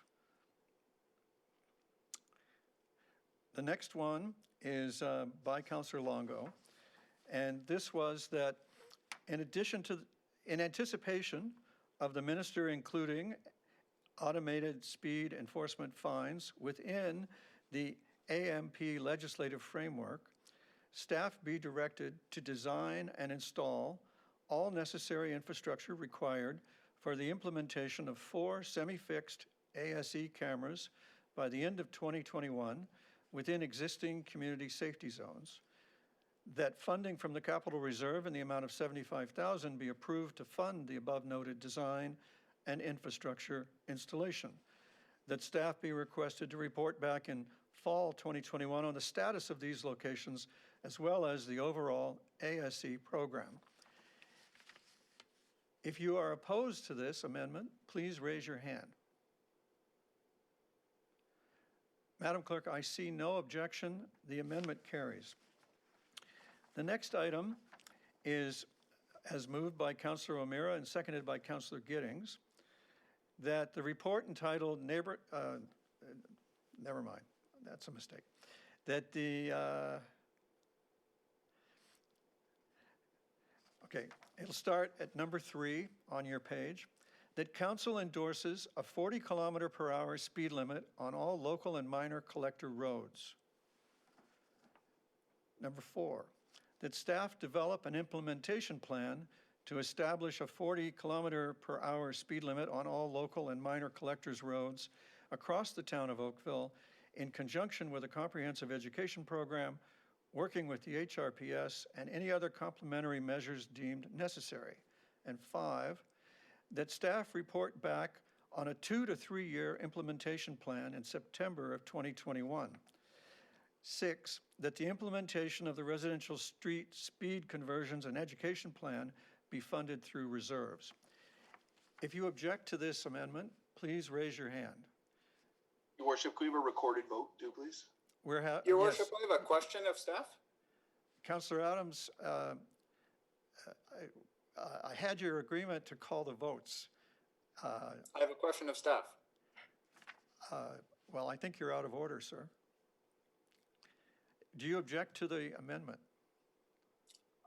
Yes, I object to it if I can't ask staff a question. All right, we will record you against it. Any other objectors to the amendment? Madam Clerk, Councillor Adams and Councillor Lischina object to the amendment. There are no other objections. The amendment carries. The next vote is on the main motion, which is all of the preceding that carried, and the original staff recommendation One, that the report entitled Neighborhood 40 Kilometer per Hour Speed Limit Pilot Studies from the Engineering and Construction Department dated January 12, 2021 be received. And two, that the existing neighborhood 40 kilometer per hour zones in the West River and Heritage Way areas be retained, and that complementary measures aimed at speed reduction be investigated and implemented in these areas. Is there any objection to this motion? Madam Clerk, I see no objection. The main motion carries. Council, thank you for your hard work and your patience as we got through this. You have made history tonight in that the single longest running issue from residents in my 27 years of life here in Oakville has finally been faced and actually dealt with. And I do hope for success in the measures that we are contemplating. And we will have a chance to review the measures at the September council meeting. So thank you very much for your hard work on this. Councillor Longo? Thank you, Your Worship. Just a question on whether or not the vote on my motion could be recorded as well, please? Or is that too late? It's never too late. On your amendment, we had a recorded vote on your amendment. Oh, okay, so it was included. Thank you. Well, yes, that's exactly what we did. We recorded everybody in favor except for 2 members, and everybody will be named. That was O'Meara and Giddings. We did not do a recorded vote for Longo and O'Meara.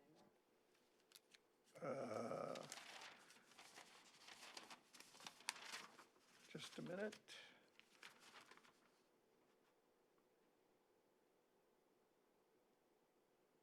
Oh, there was no objection to your motion, Councillor Longo, and so a recorded vote will be recorded, given that everybody voted for it, and we'll just record everybody's name on it. So your wish is granted, and thank you for your patience while the clerk and I sorted that out. Thank you, Your Worship. And at my suggestion, we will have a recorded vote recorded on the main motion as well. Everybody needs, I guess, I'll remind you that recorded votes happen on request of any member. Can I ask you to turn your attention to item number 6, the transfer of portions of Burnhamthorpe Road from Halton Region to the town of Oakville? We have a presentation. I believe that this is this could have been a consent item, but let me ask if anybody needs the presentation, and then let me ask if anybody has an objection. I see no request for a presentation. All right, I'm going to actually formally put the vote. Any objection to the motion? Oh, I need a mover and a seconder is what I need. Councillor Dudek and Councillor Sanju, thank you very much. All right, any objection to the motion by Councillor Dudek and Councillor Sanju? I see none, and the motion carries. Thank you, everybody. Now, that brings us, we're approaching 10 minutes to 10. Our meeting goes till 10:30, if I understand correctly. So I think we're going to make it. The next item is item number 7, the District Energy Studies Collaboration. We have a presentation available. I know from history that I believe every member of council is in favor of district energy as a climate change fighting effort. Councillor Longo. Thank you, Your Worship. Can I put a motion to pass or to approve this item without a presentation, given the hour?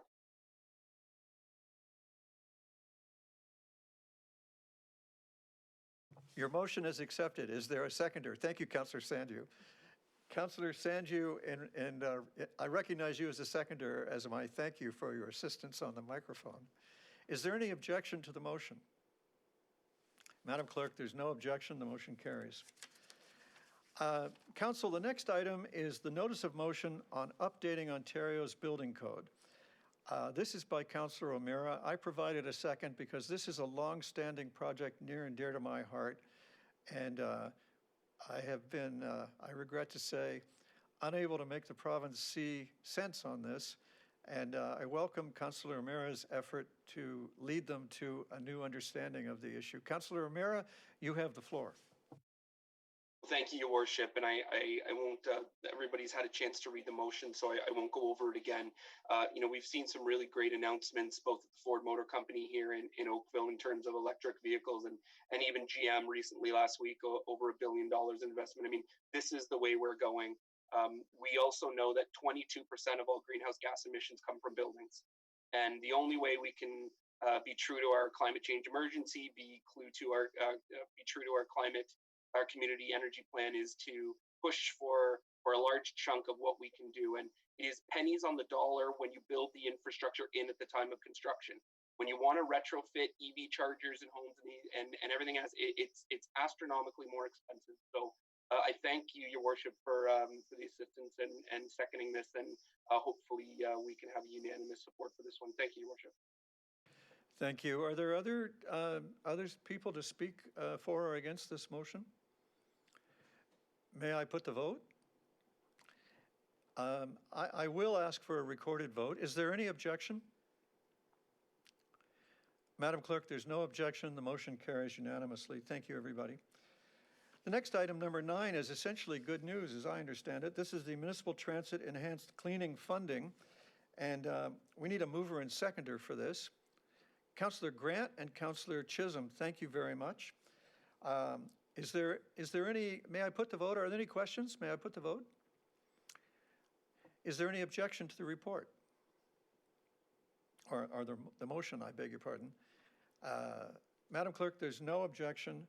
The motion carries. Council, is there any new notice of motion, emergency, congratulatory, or condolence matter? Councillor Sanju and then Councillor Lischina. Mayor Burton, I'm actually happy to go last if Councilor Lischina has something a little bit more important. All right. Councillor Lischina, would you like to jump to the head of the line? Thank you, Your Worship. It is an important topic. Unfortunately, due to the COVID pandemic, mental health services are seeing a huge spike in demand.